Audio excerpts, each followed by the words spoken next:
Bennett here on the Pilot Point Coaches Show.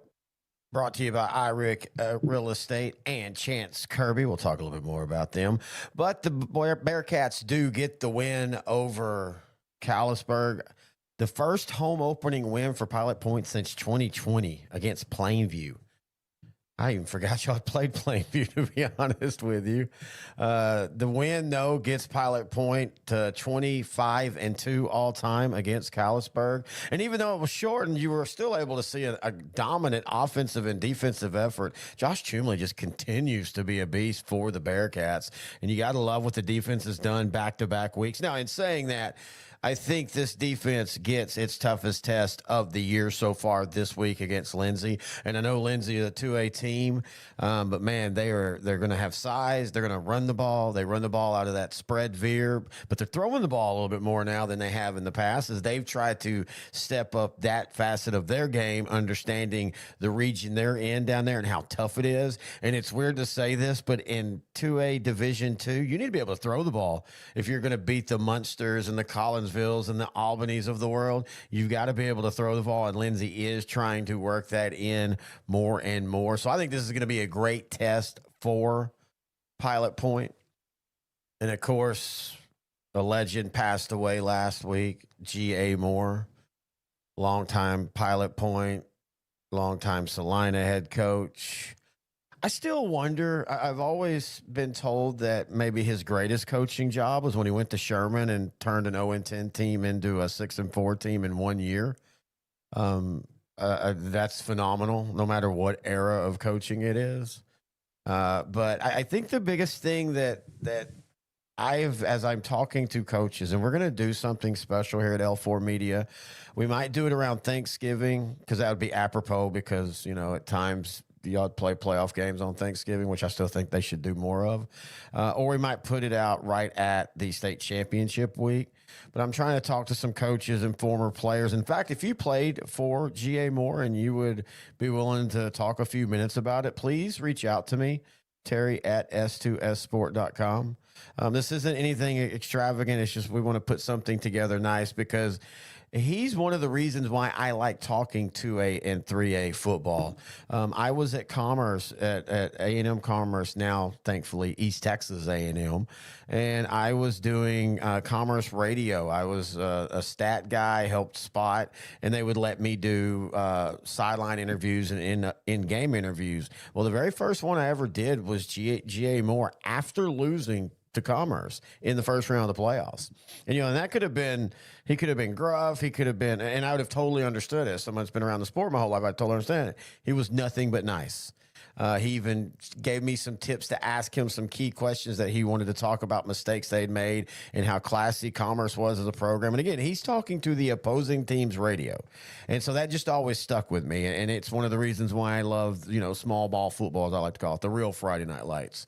And so we want to do something special for him.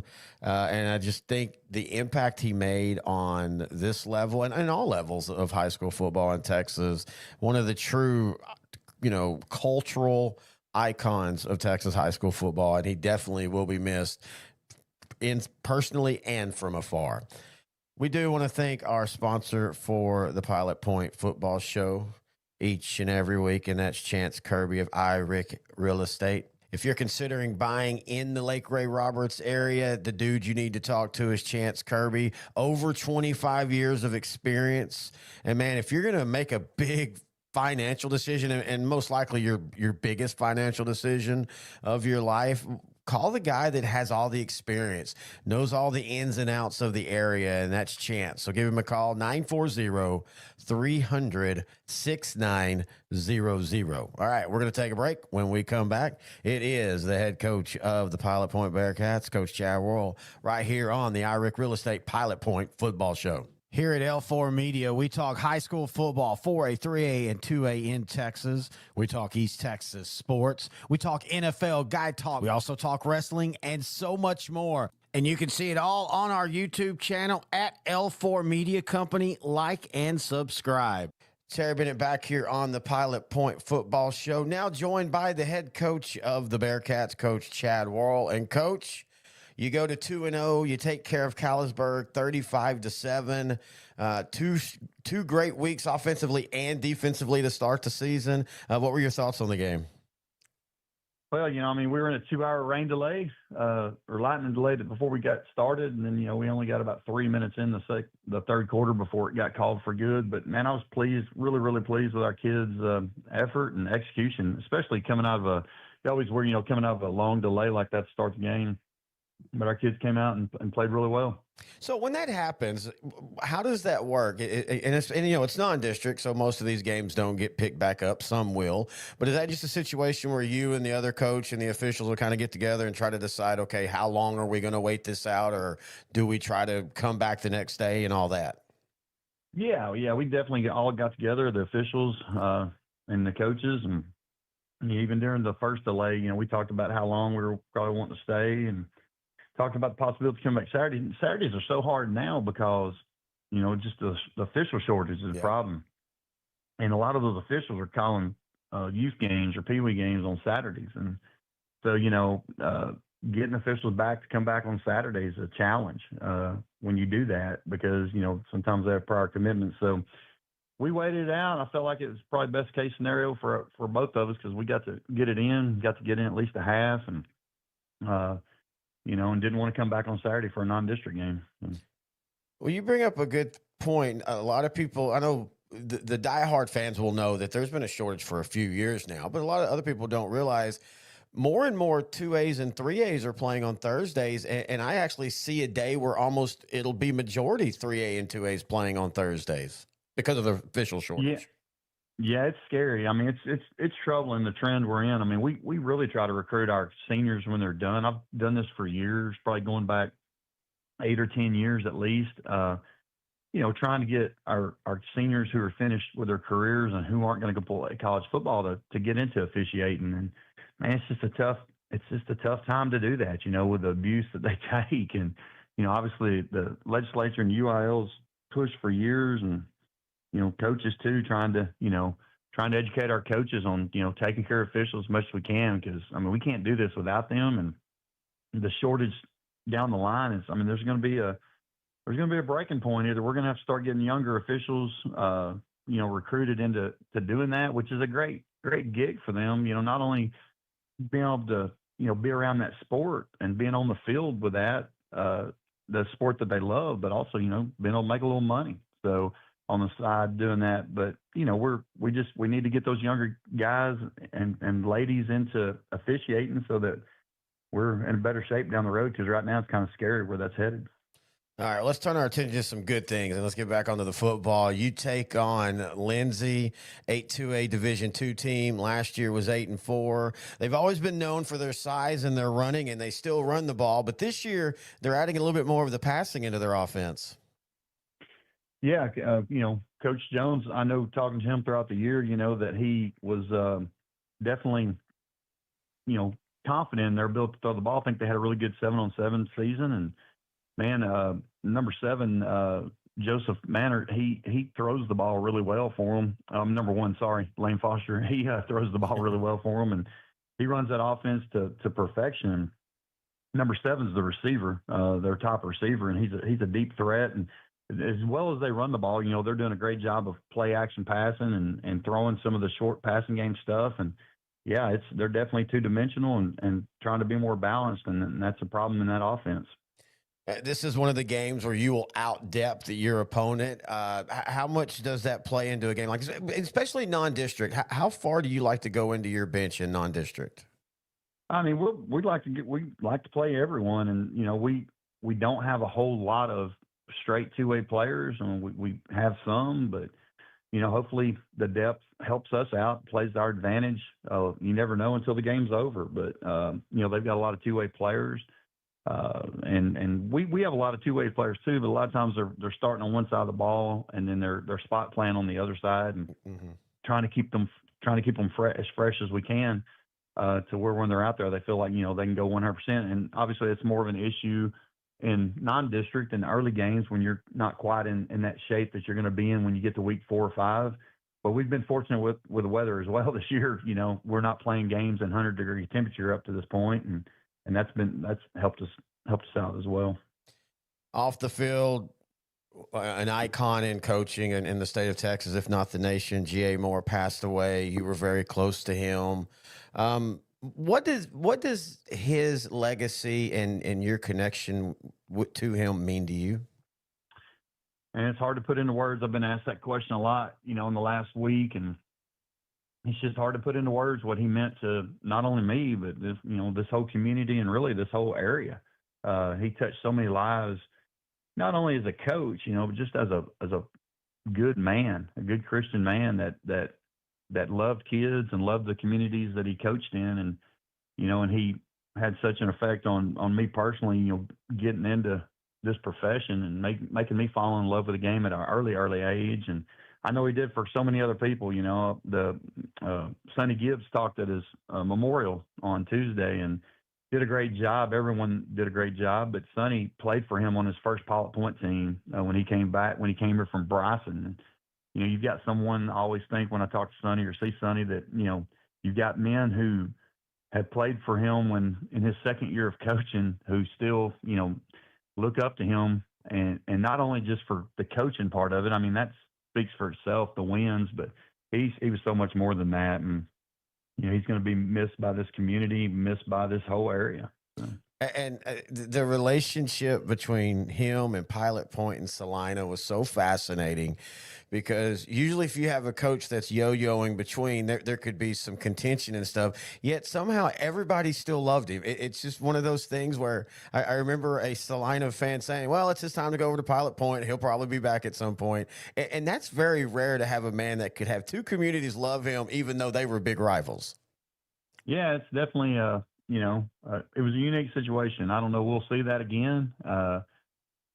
With social media and everything playing into it now, I don't know how that would have played out in the 70s and 60s and 70s and 80s if social media were as prominent as it is now. But man, it was a unique situation. But that also speaks just to the man he was and his ability to relate to people and talk to people and care about people. And he's got, two communities that admired him and loved him and, felt like that, that he was theirs. And so, and he was both communities. I mean, and I had the fortune, I've coached in both communities. So I was in Salina for 5 years and here now in Pilot Point after growing up. So I can attest both ways. I was part of both communities when he was part of it, but we came over in Brock in, I think 2019, I was at Brock and we came to Pilot Point and he was in our locker room before the game, came over to see me and just talk to our kids and visit with our coaches. I mean, he just loved being around it and he loved people. And like I said, the impact it's hard to describe.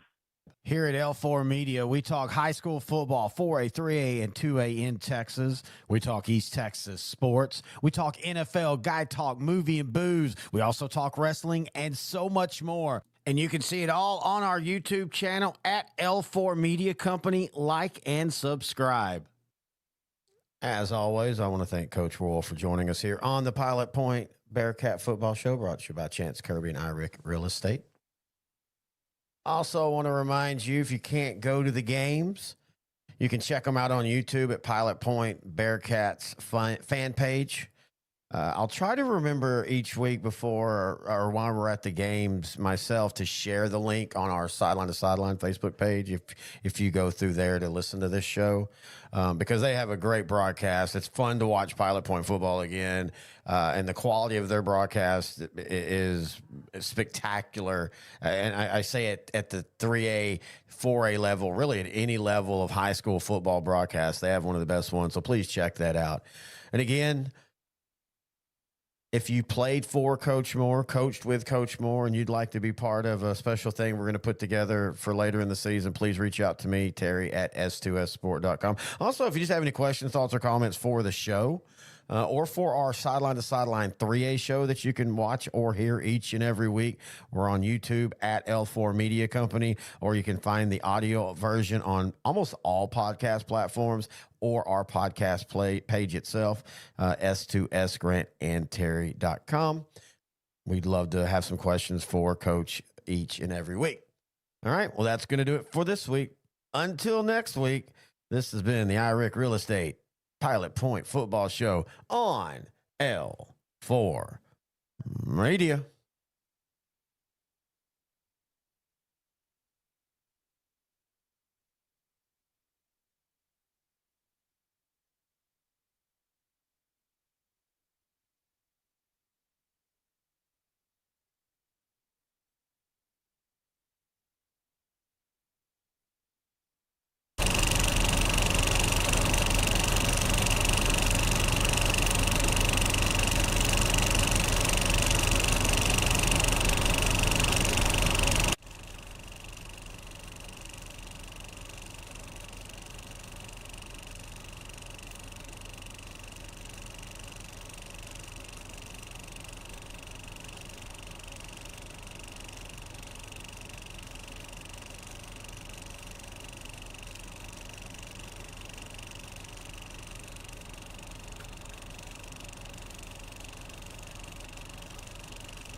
on the screen.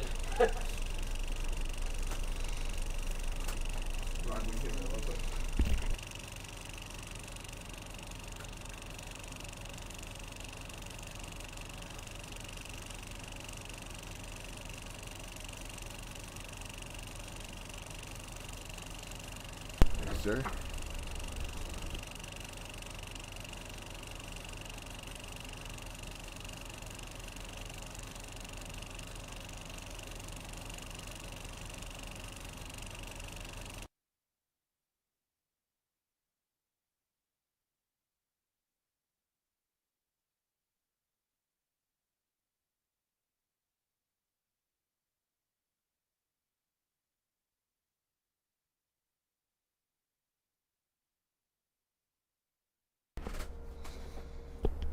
We are live. Good evening, Bearcat fans. This is the Custom Roofing and Construction Bearcat pregame show on PilotPointBearcats.com. I'm Ryan Menard in the booth tonight with Chris Nortman. Pilot Point has hit the ground running here in 2025, literally, averaging 454 yards per game and 11 rushing touchdowns through just 6.5 quarters of football. After a 2-0 start, the Bearcats are on their next stop of their revenge tour against the Lindsay Knights. Nordy, how do the Bearcats keep on this early season momentum? Yeah, Ron, tonight's probably going to be the toughest opponents for the Bearcats that they face this season. We're going to need to stay ahead of the chains on offense, and we're going to need to be physical and play disciplined assignment football on defense. Yeah, well, they're definitely our toughest non-district opponent. I think Palmer and Whitesboro might have something to say about that later in the year. But the Bearcats have been getting contributions from all over the place through 6 quarters, but they've been led by 2 powerful runners, and Josh Chumley, number 8, and number 18, Caden David. Yeah, Ryan, hopefully tonight the Bearcats can bring the bad weather in with the thunder and lightning for Chumley and Caden David. Chumley's had 190 yards on the ground this year with 6 TDs on 21 carries, roughly an average of 9 yards per carry through a game and a half, being the thunder for this rushing attack for the Bearcats. David has been the lightning on the ground with 240 on 2 TDs on 14 carries, averaging roughly 17 yards per carry. Powerful runners who won't be brought down. One thing about Chumley that's been interesting to me is all of his runs are basically between the tackles. So it's something I haven't seen a whole lot of before until recently, and then I noticed it in the NFL this weekend, was the quarterback taking a snap under center, turning and pitching it, which we're used to seeing on tosses or sweeps or something like that, but the play still being designed to hit up between the tackles. And once the Bearcats get inside the opponent's 15-yard line, that seems to be the go-to play. It's been pretty successful for us the first 2 games of the year. Talking about powerful runners, Caden David, I keep explaining, he just runs angry, looking for contact, chasing people down. What was that, week 1, where it looked like the bottom secondary guy was turning around and trying to run away from him, and he just put his head down and was like, I'm going to hit you whether you want to be hit or not. It is quite the sight to watch, and that physicality is going to go a long way in a game like this against 2 small schools where the rosters aren't particularly deep. Going into this matchup history here, tonight will be the 8th meeting in the school's history, with Pilot Point having a 6-1 record in the series.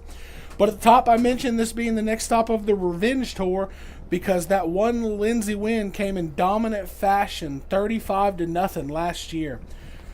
But as the last 2 weeks have shown, last year's Bearcats were nowhere near as far as long as this team is, blowing out 2 teams that beat them in 2024. Just like Callisburg blanked Pilot Point last year, 37-0. Callisburg blanked the Bearcats 35, or Lindsay blanked the Bearcats 35-0.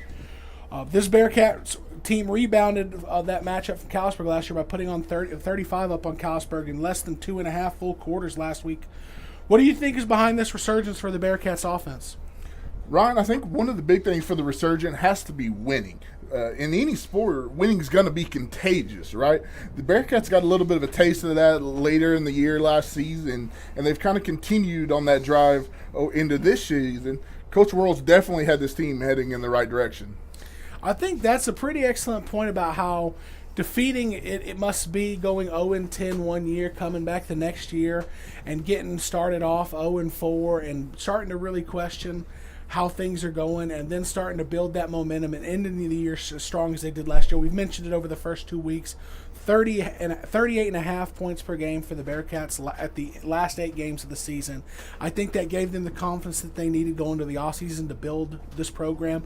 They beat the number one a district winner in the first round of the playoff in Mejia, or I don't know exactly. Yeah, I'm not exactly how you say that. Mejia, yeah, that's what I thought. It was something like that.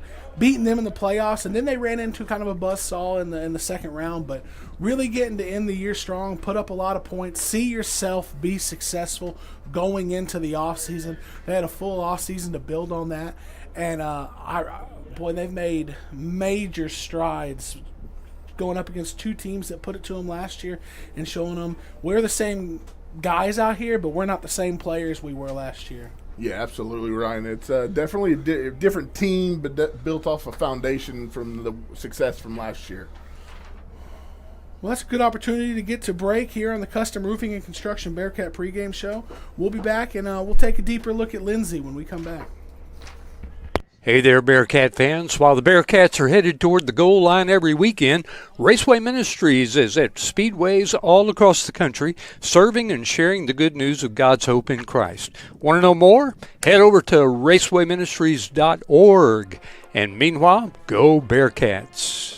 The Pilot Point Feed Store is a locally owned and family-run business established in 2003. The Shawn family's experience and exceptional service are unmatched. They carry a large selection of feeds for all animals. While there, visit their retail department and boutique for name-brand clothing, ranch supplies, deer feeders, grills, home decor, and more. Pilot Point Feed. It's more than just a feed store. With over 150 years' experience, Chapin Title and Pilot Point is here to help you. When buying or selling your next property, tell your realtor that you want to use Chapin Title for the experience they have and the convenience of being located right here in Pilot Point. You do have a choice, and that choice should be Chapin Title in Pilot Point. Hey Bearcat fans, you're probably asking yourself right now, don't I know that voice? Yes, it's Terry Slay, the voice of the Pilot Point Bearcats, and have been for over 35 years. But more importantly, the Slay family has been serving the communities of Lake Ray Roberts in the funeral business. If you find yourself in need of a funeral home, please call us at Slay Memorial Funeral Center, and we'd be honored to take care of your family. Do you need a maintenance check or emergency repair on a heating and cooling unit? Power Air can handle all of your heating, cooling, and ventilation needs. Power Air will work with you to find an HVAC solution that fits your needs by providing a full consultation so you can choose the system that's right for you, your home, and your business. Call today at 817-487-2286 to schedule your service now. That's Power Air, 817-487-2286.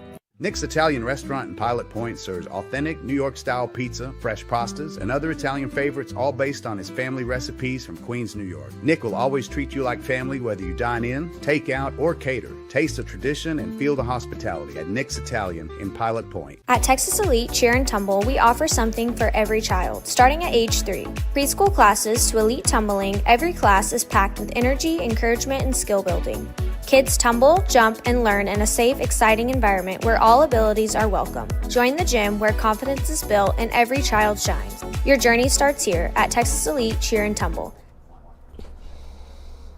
And we're back here on the Custom Roofing and Construction Bearcat pregame show, and it's time to take our first look at the Lindsay Knights.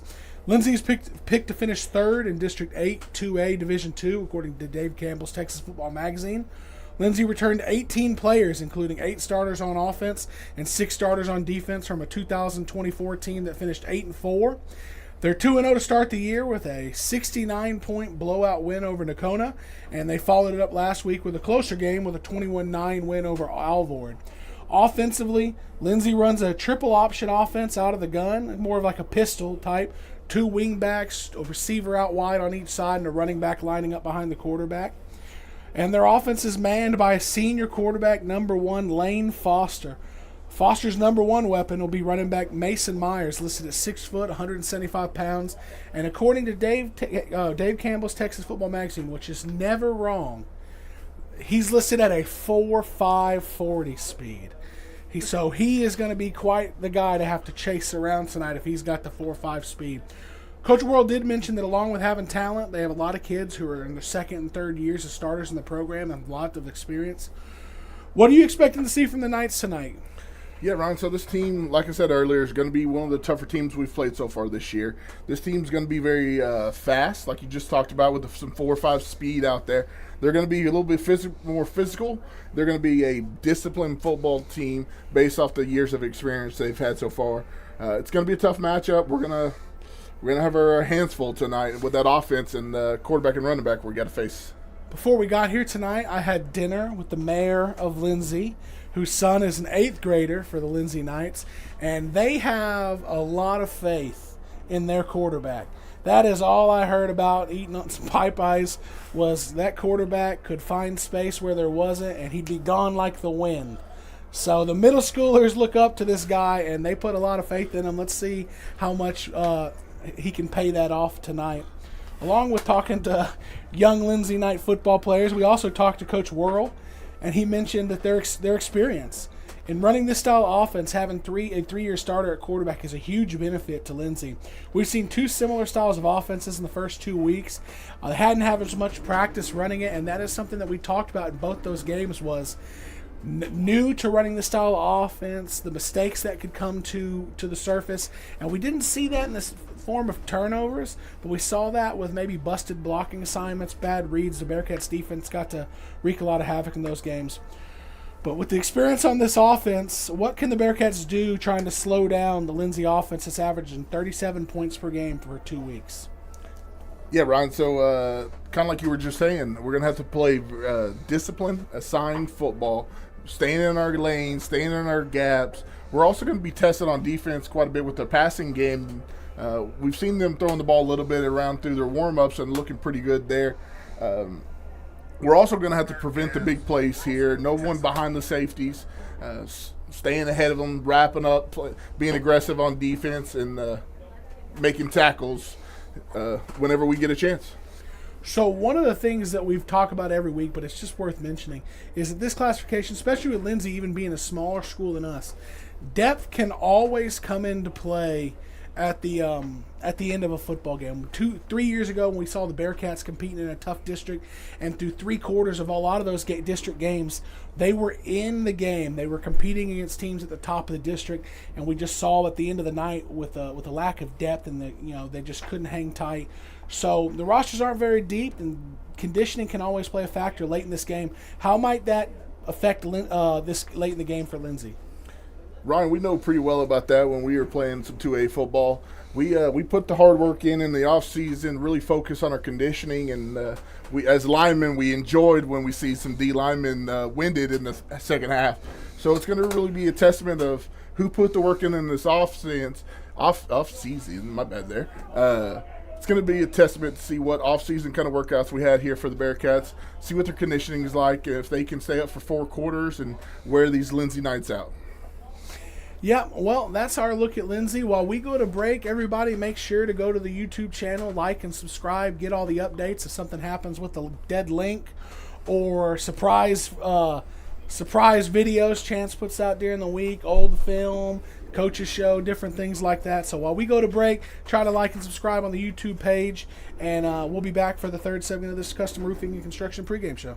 Looking for a bank that knows your name and your town? Texas Republic Bank in Pilot Point is your local, community-first banking partner. From personal accounts to small business services, we're proud to be locally owned and fiercely independent, just like you. Come see us on Highway 377 or visit TexasRepublicBank.com. Texas Republic Bank. It's banking like it ought to be. Hi, I'm Greg Pelzel. Here at Pelzel Printing, we do custom embroidery, custom screen printing, and promotional product. You can reach Greg Pelzel at 940-453-5443. Go Bearcats. Advanced Care Veterinary Hospital in Pilot Point has served animals in the Pilot Point area for over 30 years. They offer quality, unmatched care for large and small pets, including preventative care, vaccinations, flea, tick, and heartworm prevention. They also provide sick animal care, surgical, and dental needs. Good luck to the Bearcats this season from Advanced Care Veterinary Hospital in Pilot Point, where pets are family. Ready for a smile that you truly love? At Pilot Point Dentistry, we provide friendly, personalized care for the whole family, right here in Pilot Point. Come join our dental family and experience expert care with a personal touch. Call us today at 940-686-2201. Are you ready to buy a home? Call Chase Pearson at Supreme Lending. Fast closings, expert advice, and personal service that will make the mortgage process easy. Whether you're buying or refinancing, Chase gets it done. Call him today at 972-559-0952. Pilot Point, your new hangout is here. Moto and Latte, where coffee meets community. From handcrafted espresso to fresh roasted beans, it's the fuel to your road ahead. Come and see us at 110 East Liberty Street in downtown Pilot Point. With over 40 years' experience, DC David Construction LLC delivers expert craftsmanship in metal buildings, cement work, remodels, painting, and more. Big or small, every job is done with professionalism and pride. Fully insured and ready to quote. Call 940-390-8656 today. Hi, I'm Dr. Shannon Fuller, proud superintendent of Pilot Point ISD. Here in Bearcat Country, tradition meets excellence. From strong academics to athletics and award-winning ag programs, we're building tomorrow's leaders. Every student matters, and every game is a chance to show our pride. Thanks for supporting Pilot Point ISD. Enjoy the game, and let's go Bearcats! And we're back here on the Custom Roofing and Construction Bearcat pregame show. Chris, so far through the season, the Bearcats have run a mostly clean operation when it comes to penalties and turnovers. What must the Bearcats do tonight to continue off that early season success? Yeah, Ryan, so kind of early in our time of this broadcast, we talked about how games before district are kind of like your preseason games. Sure, you want to win all these games, but they don't affect your chances of getting in the playoffs. The Bearcats have played clean and disciplined football, but they can get better. They have an opportunity tonight to fine-tune everything on the offense, defense, and special teams. Less penalties, less turnovers, and playing mistake-free football will be the key for the Bearcats to come out tonight with a victory. I think you hit on an excellent point there about wanting to win every game, but when we were in high school, Coach Felt always made it very clear we were playing 3 different seasons in every season. Non-district, which was exactly what you talked about, get people in different spots, see what they're capable of, see what our strengths are, see what our weaknesses are, and build upon that. Play strong, clean football in district position. 1, get in the district championship. If get in the playoffs. If a district championship is possible, try to go get that. That's where you really set yourself up for long-term success. And then when the playoffs get going, that's its own season. And the entire season is a build to the end. So this is just one step along that route to building to hopefully a playoff appearance and a good run. The Bearcats blew out Bonham in Week 1 and were well on their way to that same thing in Week 2 before the game was called just 4 minutes into the third quarter. It's been a long time since Pilot Point has been in a competitive football game in the fourth quarter. Nobody at this classification has a deep bench. So if that's where we find ourselves tonight, late third quarter into the fourth quarter, close football game, how do you think the Bearcats are going to hold up in something like that? Ryan, our depth is going to be a big factor for the Bearcats tonight. Being able to rotate our D linemen and certain defensive players is going to be a big benefit for us. Also, on the offense, we have so many different players who can make big plays for us. That's exactly right.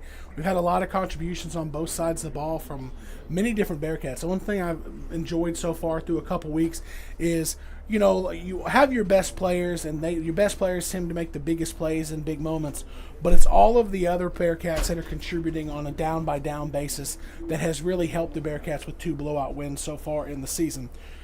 Chris, I'm going to put you on the spot here.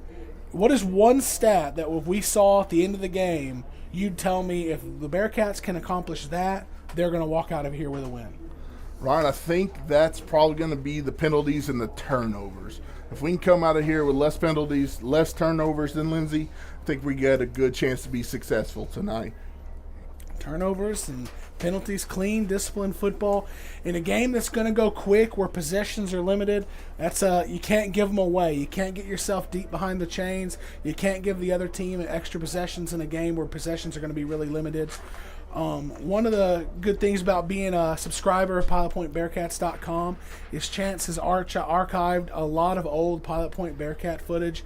And right here we have I think he said 1979 Lindsay Knights first Pilot Point Bearcat footage here. And it's just, this one in particular, it looks like it's a maybe 1950s quality football. But hey, it's fun to get there and watch. We hit on it last week with the tape around the thigh pads, old school look. Seeing some shorter jerseys there, kind of crop top looking jerseys, not all the way down. The mesh jerseys that we grew up with playing Pee Wee football. Jerome Johnson was on that video right there going in. Former Pilot Point Bearcats, found his way down in Austin for the Texas Longhorns. I believe he held, was it him or Keith Johnson that held the career rushing record at Pilot Point? Keith Johnson, who owned that until a early December night in 2009 where the Pilot Point Bearcats ran for 420 yards, including like 380 yards from his a family member of Keith, Jarman Johnson, who took over the career rushing record that night. A lot of old videos like this. Matter of fact, I have a bunch of games from that 09 season that I need to get the chance. And maybe I think the quality would probably be a little better than this, but a lot of Bearcat success on those tapes. So it's fun being a subscriber of the channel, getting to see things like this. So we appreciate all of our viewers on Facebook and YouTube, but being a part of the YouTube channel gets you the ability to see a lot of cool things like this.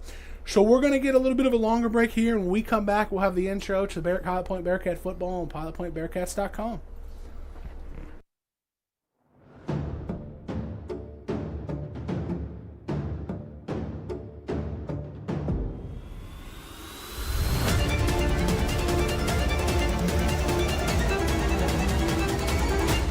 Here at Sideline to Sideline, we love to talk 3A football. Pottsboro, then Pilot Point, but Pilot Point might make it. Chad's been up there. Now this is his, second year. They could slip into the second or third spot. Hey, they upset Mahay in the first round of the playoffs last year. We also talk 4A and 2A. So check us out each and every week.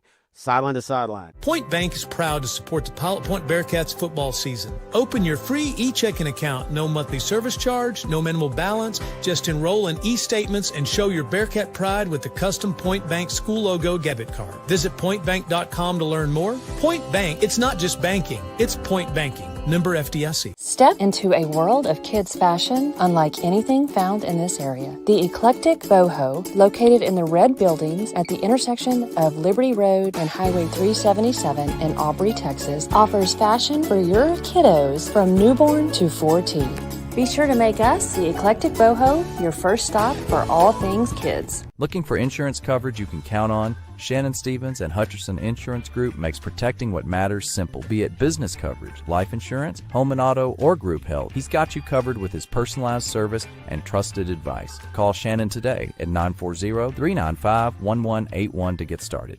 Champion Equipment is more than just an equipment company. For 25 years, Champion Equipment has served the Pilot Point community with top quality rentals, sales, and service. Led by Champ Walker and his son Michael, they will help you find the right solution for any project. From construction to landscape, Champion offers reliable equipment and expert advice. Locally owned and proud to support the Pilot Point Bearcats.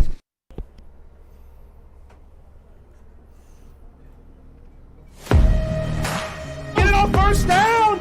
Caden David, is he going to take it all the way? Hunter Newman's going to take this one to the house. Pilot Point touchdown! He's going to break one and get in the end zone. No Warren was stopping on that one. He absolutely ran through number 64. And kick it. It's not too late to add my way. Great finish to a great run.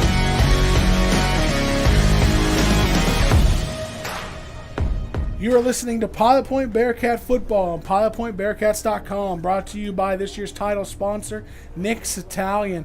We are here in Lindsay, Texas, getting ready to kick off the third game of the year, where the Lindsay Knights have just taken the field.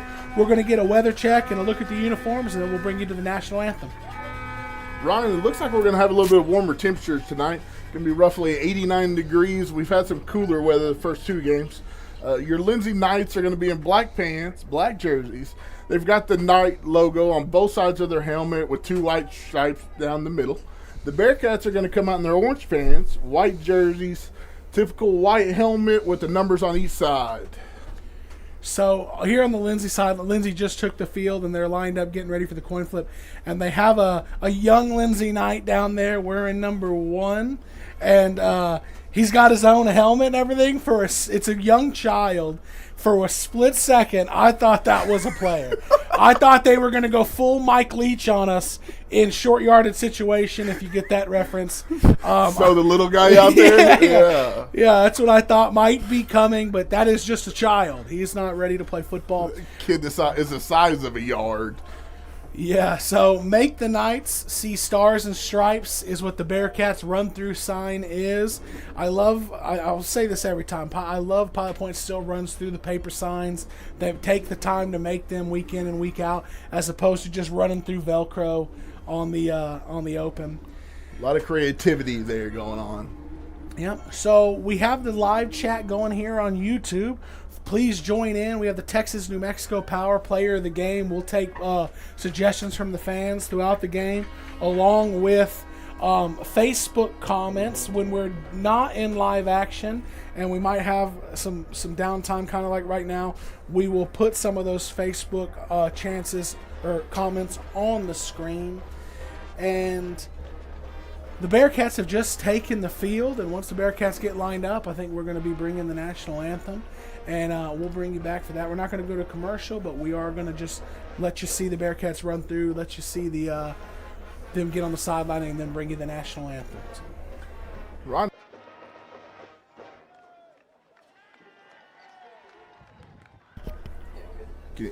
I feel bad for the Bearcat fans. They do not have any shade over there.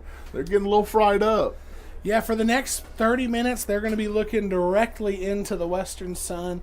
That is the advantage of being the home team and having the home sideline, as this PM sun before kickoff is going to be at your back. But yeah, these Bearcat fans are looking right into it. And, the stands aren't big here in Lindsay, the visiting fans, but I'd say we've got some Bearcat fans that have made the trip out here to Lindsay. And considering we're not even at kickoff yet, and these kickoff games are earlier than normal, we've got a pretty good contingent. See Coach Mike Phillips in the chat. Shout out him, great Bearcat coach. Ryan, I remember when he came in, I believe for an interview or something. Summer workout. Yeah, he showed up in a bright yellow Corvette, and he rolled out of there big, jacked up dude. Didn't know who that was. He had to have us watch him get in it, because none of us believed he was the one that drove it up there. Shout out Coach Phillips. Having the coin flip here, opening coin flip. We'll see what's going on. Captains for the Lindsay Knights are going to be quarterback number 1, Lane Foster. Number 78, Caden Lloyd. Number 7, Joseph Manhart. And number 20, Zachary Metzler. Your Bearcat captains look to be number 18, Caden David. Let me see. I got big number 78 blocking my view. I think we might have had, no, it wasn't 12. We're going to get you those numbers as soon as we can see them. 52, Julio Almonger, and 13, Garrett Evans. And the coin flip is happening.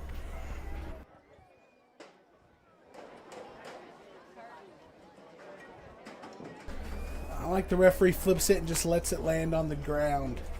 Lindsay has won the toss and elected to defer, so as long as we don't mess this up, the Bearcats will end up with the opening kick. The way they've hit the ground running this year, I think both games they started off with first drive touchdowns. I'd love to see that going again. Exciting to see what the Bearcats can do on offense to kick this game off. Yep. Handshakes, and they're going to get to the sideline, and I'm sure we're going to stop here for a national anthem and a prayer.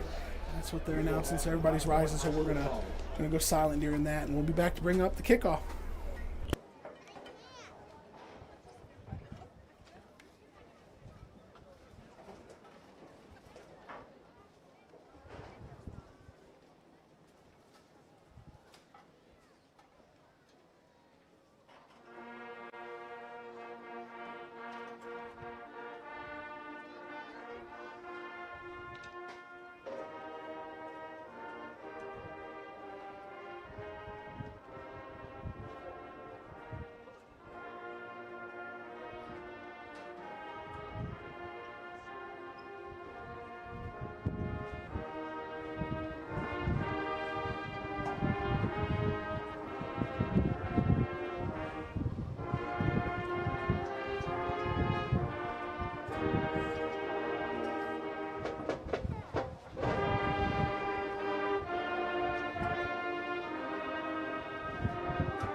Thank you. Please remain standing now for the Lindsay High School song.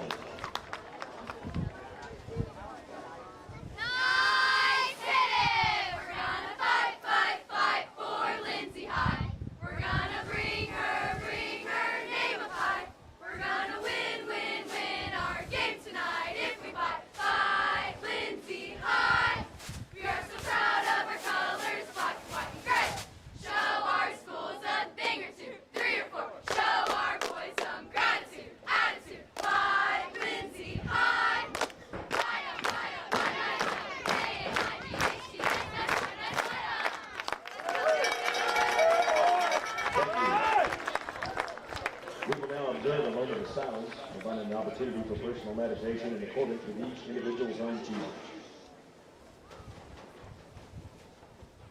Heavenly Father, we thank you for this opportunity to display our sportsmanship between these two schools tonight.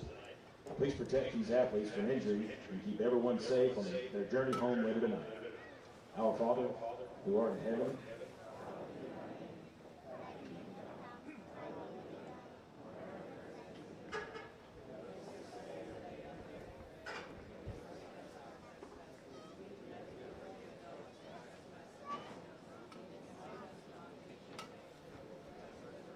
thank you. And now to honor our country, please face the United States flag being raised by Lindsay Cub Scout Pack 631 as we have the presentation of our national anthem performed this evening by Pilot Point Marching Band.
We are through the school songs and national anthem here, and now we're getting ready for a Lindsay Knight kickoff deep to the Bearcats to start the third matchup of this 2025 season and third stop on the Bearcats Revenge Tour. Here we go, Ryan. It's a sunny day. The sun is going down, creating some shadows on the field with the way the press box is set up and where the sun's coming down. It looks like Lindsay will be kicking off from our right to left. I would give you an actual orientation of that if I know. All right, night fans, on your feet for the opening kickoff. So we're kicking off south to north. Thank goodness for the great Chance Kirby in the booth with us producing, giving me all the little tidbits that I don't know. So thanks to him. Shout out. No.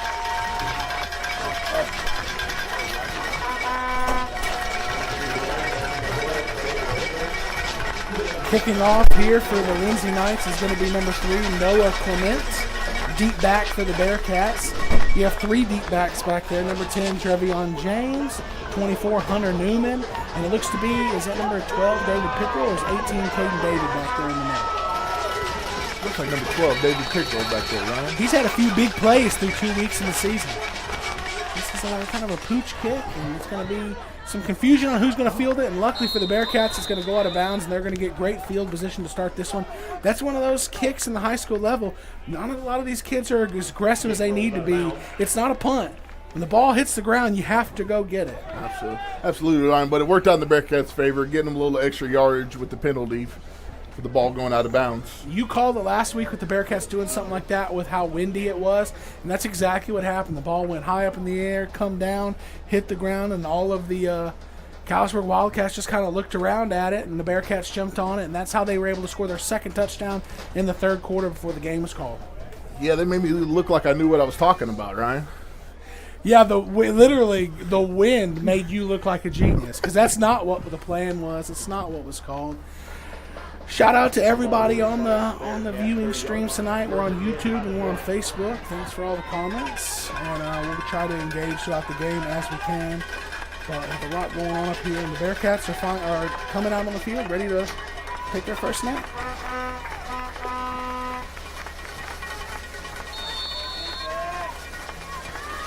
Bearcats coming to the line quick. One running back, one split out receiver, motion left to right. It's going to be a pitch to Chumley, and he is going to try to get the edge, and he's going to get out to about the 31. A 1 yard carry on first down. Ryan, he had some scraping linebackers coming over the top that were able to make that play. It looks like the linemen weren't able to get up to the second level there.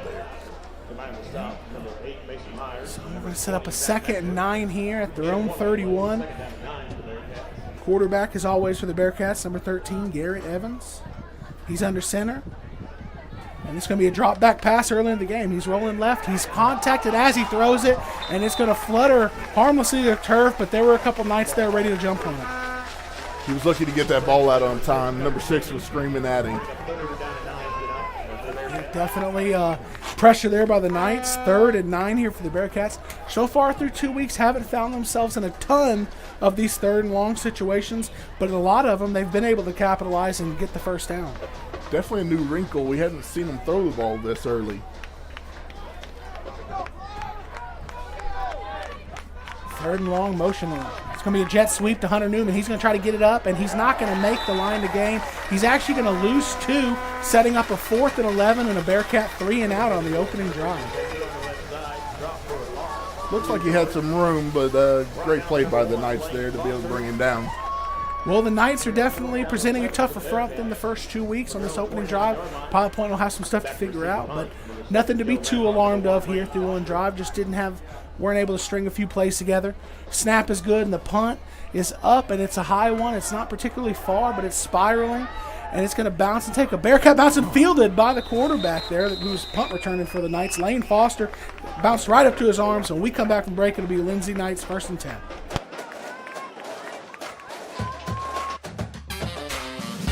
Is your AC struggling to keep up with the Texas heat? Call Capital Mechanical in Pilot Point. From fast, reliable repairs to brand new installations, their licensed pros keep your home cool and comfortable. Trusted since 2001. Capital Mechanical does it right the first time. Call 940-440-1100 today.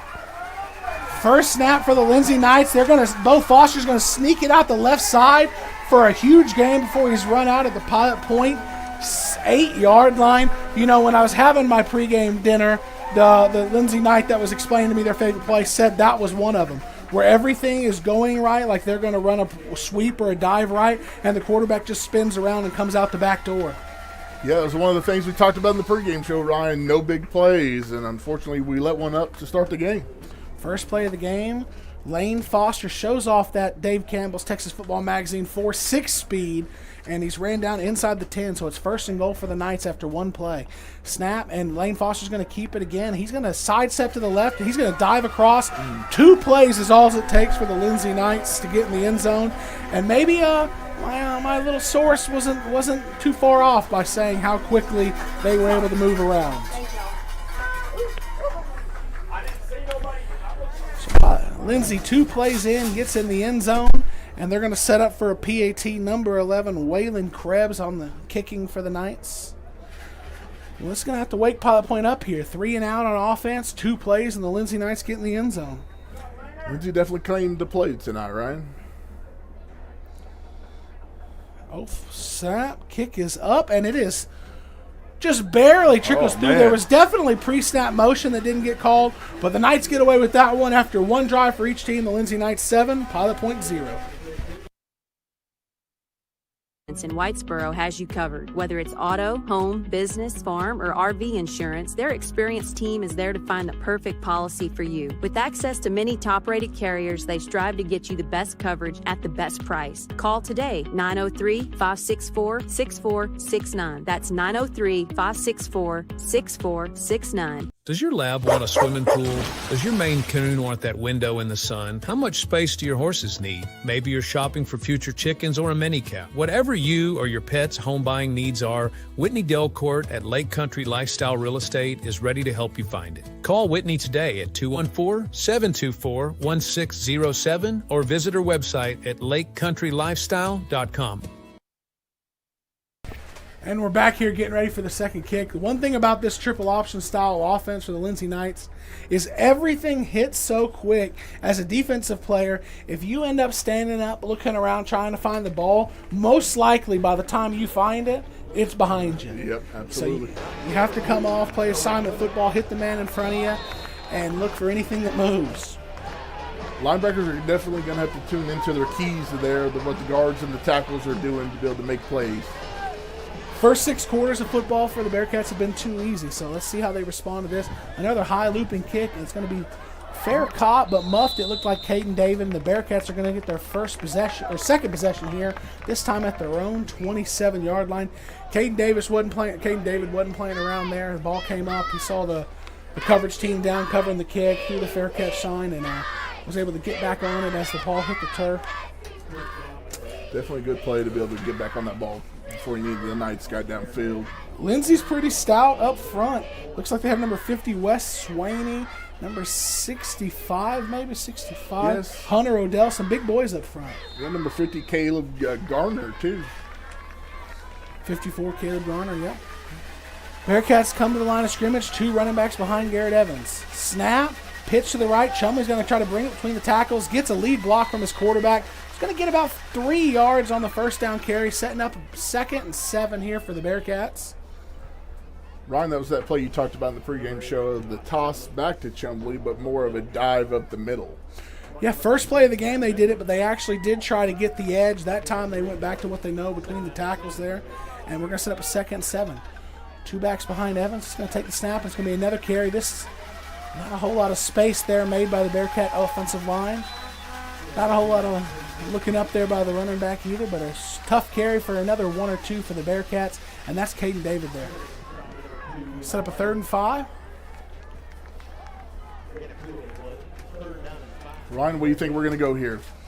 You think we're going to run or we're going to pass? I think we're going to try to get the edge. Maybe another Hunter Newman jet sweep or Caden David trying to get the edge here. Big 3rd down here for the Bearcats early. 1 running back behind Evans, motion left to right, and it is going to be a pitch to Chumley. And this time they're blowing it dead from the pre-snap motion here from the Bearcats. So what was 3rd and 5 is going to turn up to 3rd and 10. I think the pulling guard went just 1 tick too early. Ryan, I wasn't able to see the guards from my viewpoint, but it looked like the D lineman jumped. Maybe I thought the D lineman incentivized the lineman to jump, but I guess not. Unless you come across the line of scrimmage or I think the referee deems that you are purposely making an unnatural motion, it's hard to get that call from as an offensive lineman. Full house backfield for the Bearcats snap. Oh, shotgun, rollout left, Garrett Evans. He's going to take the snap, and he's going to overthrow Caden David, and it's going to set up another Bearcat punt. Last time, Martinez, the Bearcat punter, punted it extremely high, or Anthony Torres, extremely high in the air. Not a whole lot of distance on it. Hopefully we find some a sweet middle spot here. Yeah, field possession is going to be a key in this game as well, Ryan. Well, it's going to be 4th and 10, and the Bearcats are going to have a good snap and the punt. This one is another high punt, and it's going to be fair caught by quarterback number 1, Lane Foster, and we're going to go to break and come back on the other side for the second possession. Hey football fans, this is Laura Bradley, broker owner of SouthernLifeLiving.com, a real estate brokerage located right here in Pilot Point, Texas. Whether you are looking to buy or sell, our firm has several experienced agents to guide you through every step of the process. We want to be your go-to source for all of your real estate needs. Please visit our website at SouthernLifeLiving.com, or you can reach me, Laura, the broker owner, at 940-390-3911. First down for the Knights. Foster takes a snap, and this is going to be jet sweep left to right. And there is a little bit of space there for number 22, Case and Wilford. That's a big boy running the football. He was. Another one of those fullback-looking kind of statures. Man, if they want to hand him the ball moving left to right, I'd much happier than that than trying to hand him the ball going north and south. That's a big kid. Ryan, the old lineman did something different we hadn't seen this year, doing more cut blocking. Oh, boy, don't get me started on cut blocking, man. Second down snap, drop back pass. Foster looking for a man. He has a wheel route there, and it's Kaysen again, and Kaysen can't bring it down. That was again Kaysen Wilford, and on the coverage looked to be number 14, Fernando Marmolejo, who was able to take it out of his hands. Well, thankfully, he didn't make that catch, but that would have been a heck of a play coming out of the shadows, sun blinding him a little bit. Maybe that helped the Bearcats there. Well, he jumped up and got his hands on it, but Marmolejo was right underneath him, not allow him to bring it into the chest, and eventually fell down. So we're going to set up a 3rd and 4 for the Knights. Receiver left, wingback left, running back behind Foster. Snap, it's going to be just a dive up the middle, and Foster's going to keep it, and he's going to jump cut left, and it's going to get him the line to gain plus about 1.5, but enough for a Lindsay Knight first down. Ryan, that's a tricky little play because he's faking the dive to the fullback, but he's also falling right behind the fullback into the line of scrimmage there. You can already tell how much they're leaning on Foster. We've seen this before, and sometimes it's beneficial. We saw this with Gunner a few years ago. Now, Gunner is an absolute powerhouse, so it works for them. They lean so heavily on their guys in the first half, hoping they can take the second half off. Let's see how Foster weathers throughout the rest of this game. But this is going to be a handoff up the middle, number 9 there on the carry for the Knights, and he's going to be brought down after about 6. Lindsay's kind of getting what they want right now. Yeah, number 14 there, Fernando Marmolejo, put a big hit on the running back there, so hopefully that slows him down a little bit. It's going to be 2nd and about 3 here. Lindsay controlling the line of scrimmage. The Bearcats are going to have to get a little bit more penetration and stop some of these guard and tackles from pulling. Definitely going to have to win the line of scrimmage here. 2 receivers right out here for Lindsay. Let's see if one of them, they bring one in motion. They don't. They're going to just drop straight back. Immediate pressure. Caden David can't bring him down. He's going to sail it wide open down the middle. And hopefully blindside him, but can't bring him down. And he's going to carry a Bearcat into the end zone. Whoever that safety was had a chance to come over, and the ball carrier wasn't even paying attention to him, and ultimately couldn't bring him down before he gets in the end zone for the 2nd Lindsay Knight touchdown of the game. Ryan, we had a chance to prevent that, but we missed the tackle on the Lane Foster there in the backfield. Definitely a protection bust. Caden David, he came off the edge so quick. I think himself was a little caught off guard with how quick he was getting the pressure. Ultimately couldn't bring down Foster, who scrambles out and throws it down the seam for a touchdown. Snap is down, the hold is down, the kick is another low line drive, barely makes it through. And after 2 possessions, it's Lindsay 14, Pilot Point 0. Serving Pilot Point since 1878, the Post-Signal is your trusted source for hometown news. From local sports and school events to community milestones, we cover what matters most. Stay connected and subscribe today at postsignal.com. In 2014, Uppercut Granite was founded with a mission to provide the highest quality fabrication and installation services to home builders, homeowners, and commercial contractors in the DFW and Southern Oklahoma areas.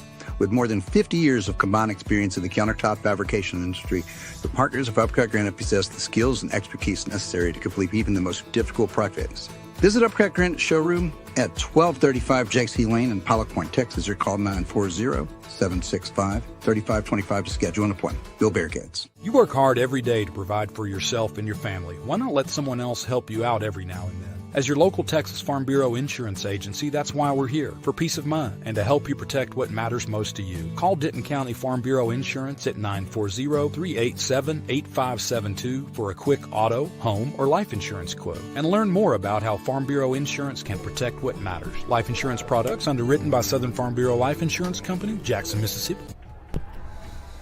Lindsay lining up for their 3rd kickoff here in the first quarter. 7:19 left in the first quarter. Lindsay's already up 14-0. Story of this game so far, Nordy, has been in the trenches. Absolutely, Ryan. We are not getting the penetration that we need to up front. YouTube chat room, shout out to Touchdown Terry Slay from Boston. This is another pooch kick, and this time we're going to actually field it and run with it. We're going to get it out almost to the 40-yard line on the reception and the run. Number 6, Jason Rangel, got some yards there. Our best field position, which is going to be our own 39. But so far, field position hadn't mattered because we hadn't been able to get a first down yet. Yeah, Ryan, we keep talking about this from the first 2 weeks. If the line of scrimmage is going to be the big factor in a game like this, and we have not won that so far on both sides of the ball. Lindsay has stout on both the offense and defensive line. They are, when you're at this classification, sometimes it's hard to get the right mix of kids. Do you have enough? You have a bunch of skilled kids, but you don't have a bunch of linemen. You have a bunch of linemen, but no skilled kids. So far, Lindsay looks like they have the perfect mix of both for being this level of 2A football. I formation, Evans under center. He's going to take the snap, pitch it out, and Chumley's going to try to find some room. And really, he has linemen shoved back in his face, and he's going to fight back about a half-yard loss on that carry. Bearcats up front are going to have to figure out how to get some movement and make some creases for their running backs. Yeah, the Bearcats are a little bit smaller up front, but that hasn't been an issue for them in the first 2 weeks. We're struggling with that tonight. They've been the smallest lines in all 3 games so far. But like you said, the first 2 games, it didn't matter. They controlled both the offense and defensive line. And so far, that's not been the case tonight. Well, looks like we got a referee timeout right here. Coach Worrell and the referee there are having a conversation. Lindsay Knights head coach is having a discussion with the head umpire here too. Yeah, they're off the field. The Lindsay head coach and the head official are on the Lindsay sideline, and they're looking up towards the stands. I wonder if they're having some sort of communication issue with the headsets or... Well, I don't know. We're going to try to figure this out over here, and while we do that, we're going to get a quick break. This is James Floyd, owner of Custom Roofing and Construction. We have been helping folks in the Pilot Point area for over 15 years with over 140 projects to date. We are a local company, family owned and operated. If you are unsure of your current roof condition, just reach out to us for a free inspection. And go Bearcats! At Hometown Pharmacy, you'll get expert service and quality healthcare products fast. Our friendly team helps you find right solutions and equipment that fit your lifestyle. Call Hometown Pharmacy today at 940-686-0123. Hometown Pharmacy, where care feels like home. Hey Pilot Point, it's Chance Kirby with Direct Real Estate. I know in this market you need accurate local information to help you make wise decisions for you and your family. That's why I created the Lake Ray Roberts Real Estate Report. It provides you valuable insight specifically focused on our market. This is not a generic DFW-wide report that none of you can use. It's actual, local, timely information that you need. Please scan the QR code to subscribe. Now let's get you back to the game. Along with local insight, Mr. Kirby's able to provide you in the real estate market. He also letting us know cool things like the head coach of Lindsay was Coach Worrell's offensive coordinator a few years back at Brock. And so I saw them out chatting before the game, and they were seemed pretty friendly. But Coach Worrell's a pretty polite guy. I didn't know they had history where they coached together. Chance knows all kinds of things, directions, who coached where, all kinds of things. It's a useful resource tonight for us. Useful, not just tonight. Well, I'm trying to figure out what's going on here. I have a lot of football background and knowledge of generally what things are transpiring when the referees are doing things like this. But we're having a hard time putting this one together. The head referee actually came off the field onto the track, talked to a gentleman who might have been maybe the superintendent here or something. But now maybe we're getting back to football. The head referee is slowly making his way to the middle with his whistle in his mouth. I think we might be ready to get some football here. Nordy, looking around, what do you think? We thought maybe it was communication issues. They're not looking in the stands. They're not looking. They looked at the press box for a minute, but nobody's taking headsets off. Yeah, they're making points toward the opposite side of the press box we're on, but I don't. That's where the Pilot Point coaches are.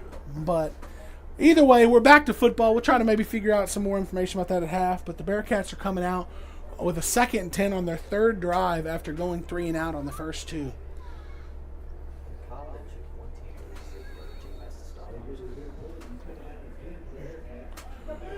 Bearcats coming to the line of scrimmage. I right formation. Pitch to Chumley. He's going to fumble. Pitch. Garrett Evans got on it. Oh, it was a flea flicker, and they had it. He was open. They had it. Number 7, Lane F. is 25, 30 yards downfield and wide open. After the play, a couple Lindsay Knights were looking at each other, pointing at him like, hey, who had that guy? The Bearcats let an opportunity slip through their hands there, and 2nd and 10 has went from what could have been a big play touchdown to a 3rd and 18 for the Bearcats. First trick play of the season we've so far. Didn't go too well for us, but The opportunity was there. Chumley received the pitch, and it seemed like he got ahead of his skis a little. He just put it on the ground, and Garrett Evans was able to get on it. Pitch right, Caden David is not going to get the edge, and he's going to be brought down to his own 31. They can't get anything going between the tackles, and the Lindsay Knights are setting the edge and not letting the Bearcats outside. It's going to be with the third 3 and out for the Bearcats here. Yeah, and at this point, negative yards of offense, because the first possession, I think they gained no yards. That was the second possession. The first possession, they lost a yard, and then this time they're a good 7-8 yards behind the line of scrimmage. Negative yards of offense so far for the Bearcats. Snap is good on the punt, and this is not a good punt. It is going to hit and bounce out of bounds at the Bearcat 44-yard line when we come back. At TNMP, we power more than homes and businesses. We power communities.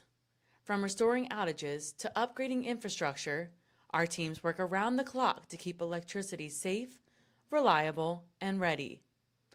We're your neighbors, we're your power, we are TNMP. For over 40 years, Chandler Cabinets has been crafting top quality cabinets with unmatched craftsmanship and innovation. From concept to completion, their award-winning designs bring style and function to every space. Experience excellence built to last. Visit chandlercabinets.net or find them on Facebook. Chandler Cabinets, over 40 years of excellence. 1st and 10 for the night. It's going to be a speed option left, and Foster's going to find a little bit of space out to the 40-yard line, 4 yards on first down. Bearcats are going to have to dig deep here. Ryan, we're not having the penetration up front to be able to stop the dive plays up the middle. In this offense, there's a lot of tiptoeing up into the hole, trying to find space, and the Bearcats have done such a good job of being in those areas, not letting these running backs get their feet going more than just tap, tap, tap. And so far here in this game, even with the tiptoeing around, Foster's been able to find space and make the Bearcats pay. 2nd and 6 here for the Knights. Motion right to left, and it's going to be a quarterback up the middle, and he's going to get a little bit of space. David Pickrell slings him down, but he needed 6, and he got 6, and then it's another Lindsay Knight first down. He's a shifty little runner there. Definitely hard to bring down. They're not blowing the Bearcats off the ball, but they're positioning themselves well enough that the Bearcats aren't able to get their hands on the ball carrier, which is allowing the Knights to gain yardage every play.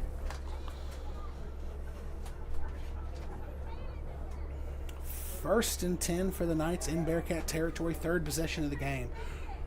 It's going to be a fullback dive up the middle, and Eli Noblet there, not letting him get away from him that time. He's going to get a tackle, but not until the Knights get about 3 yards. We're at 4:25 and counting in the first quarter. Bearcat defense is going to have to try to dig deep and force a turnover, get a stop, get something going. Yeah, we need a big play here to swing the momentum back in our favor. Sometimes you need a big play from the defense that sparks that offense and gets it going.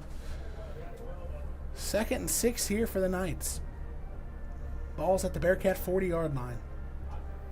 It's going to be another fullback dive. Big number 22 on the carry, and he's going to get out to the ball's on the 30-yard line. It goes to the Bearcat 26 with the line to gain being the Bearcat 25.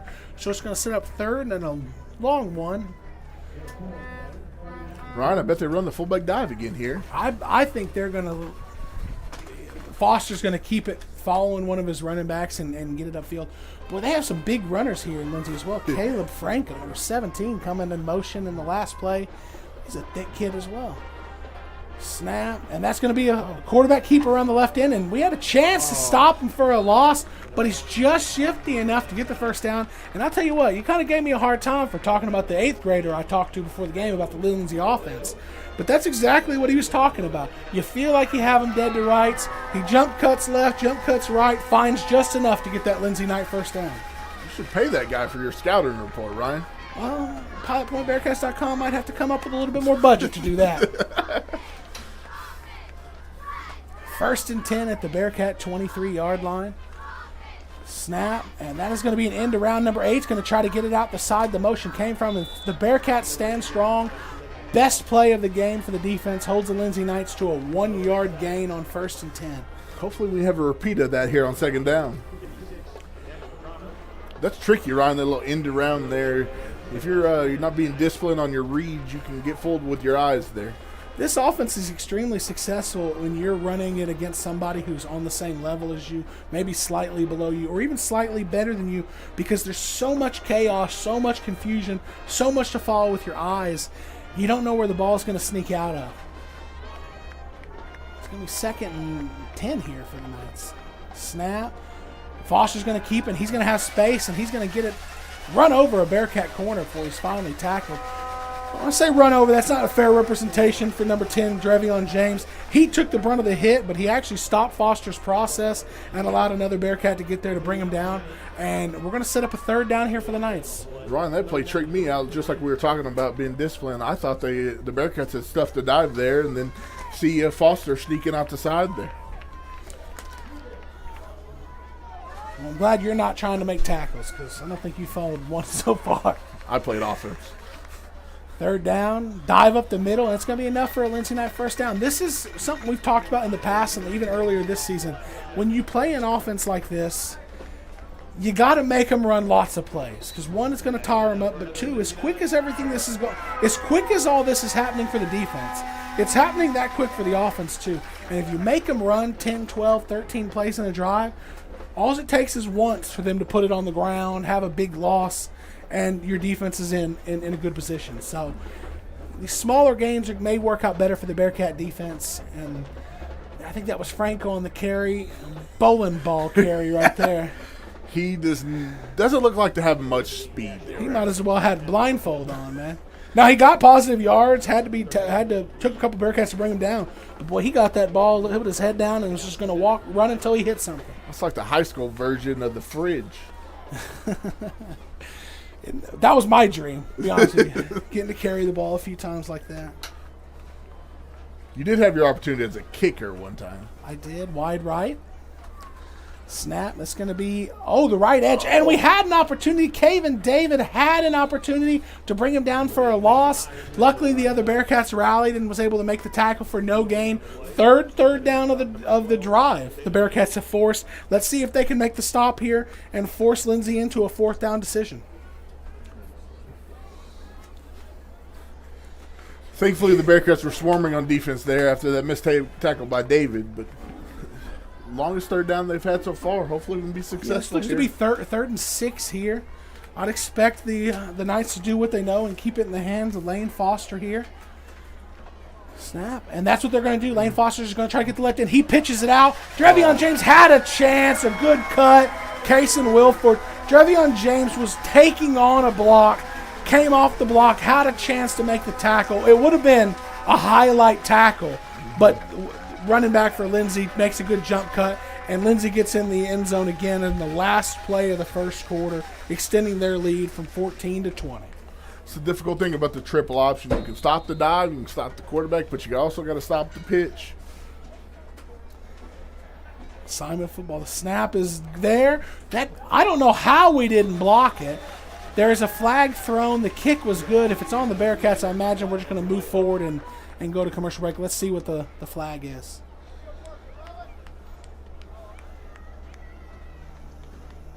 I don't know how we haven't blocked that kick. I think Lindsay's going to have to stop kicking here in a second, because every one we've gotten closer. I don't know how we didn't get that one. Offsides on the Bearcats. Into the first quarter here in Lindsay, Texas. The Lindsay Knights 21, the Bearcats 0. Need a mechanic you can trust? Key Auto in Pilot Point delivers honest, expert repairs without the dealership prices. From routine maintenance to tricky fixes, they get right the first time. Locally owned, highly rated, and always fair. Stop by Key Auto today, where your car and your wallet are in good hands. 608 North Washington Street in Pilot Point. Looking for the perfect lawn without the hassle? Perfect Turf has you covered. From expert weed control and premium fertilization to full sod installation and artificial turf that looks lush year-round. We bring the green, so you don't have to.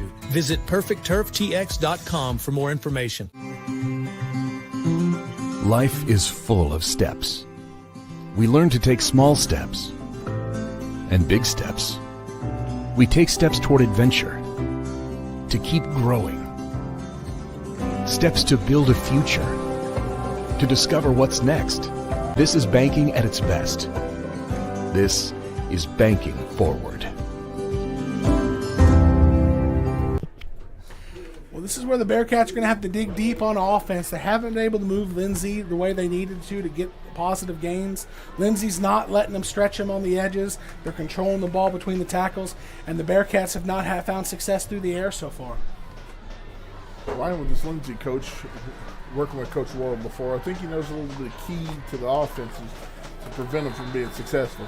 I hear you. I don't think they've done anything special other than control the line of scrimmage so far. This kick is a better, deeper kick, and it's going to be caught by James at the 6, and the Bearcats are going to get a return set up, and they're going to be tackled down at about their own 27-yard line. Sometimes special teams could be the catalyst of getting something going, and the Bearcats got a return, but they're going to have pretty much average starting field possession for their first 3 or 4 possessions so far. Shout out to everyone in the chat on YouTube. Got Terry Slay checking in, Angie Persinger, Caleb Marsh, Gabe Dorpinghouse all checking in. Try to get some Bearcat magic here on this drive. Definitely appreciate those guys being active in the chat for us. Don't forget, like and subscribe. Get all the updates when we go live or whenever we try to get sneaky and sneak something on you guys. 1st and 10, and it's going to be a dive, and that looks to be number 8 there for the Bearcats. Going to get about 7 or 8 yards. Number 8, Josh Chumley on the great carry. Biggest run of the night so far. 8 yards. Hey, putting us ahead of the chains, keeping us on schedule, giving us a chance to get our first down of the game, and then you build on it from there. He was definitely able to run through some arm tackles there. Great running by Chumley there. Getting set up out of the huddle. 1 receiver right. 3-back set for the Bearcats. Under center, Garrett Evans. Now take the snap. And, boy, that's the second time a guard for Pilot Point has moved just a split second early, and they haven't missed it. I feel like that happened one time earlier in the game on the Knights, and they let it go. That's nothing to do with where we're at here so far for the Bearcats. I think that was just on a PAT. Ryan, that was the key, one of our keys to the game. Staying ahead of the chains, playing disciplined football, fewer penalties. When you're struggling to get anything going on offense, the last thing you can afford is a 2nd and 2 turning into 2nd and 7. So Bearcats going to have to figure something out here. Getting to the line of scrimmage. 3 backs in the backfield. Snap. It's going to be another Chumley carry. Immediately has to move around to Lindsay Knight. And he's basically going to get back the yardage loss and set up a 3rd and 2. That would have been enough for a 1st down given they've not had a false start penalty on the play before. Another good hard run there by Chumley. He's fighting for every yard he can get. 3rd and 2 here for the Bearcats. This is the most manageable 3rd down we've had so far. The Bearcat offensive line is going to have to get some movement here. Snap, and this is going to be a tackle for loss. The 3rd time we've tried to run the same play on the drive. Positive yards, but when it mattered there on 3rd down, we got nowhere. Actually took a loss on the carry. Number 79 in the middle of that D-line for the Knights is a wrecking ball right now. We cannot get movement from him. 2nd or 3rd time we ran that play in a short period of time. The Knight defense finally said, not this time. And we're going to get a Bearcat timeout where they're going to talk about this 4th down. 10:21 left in the 2nd quarter. Lindsay 21, Pilot Point 0.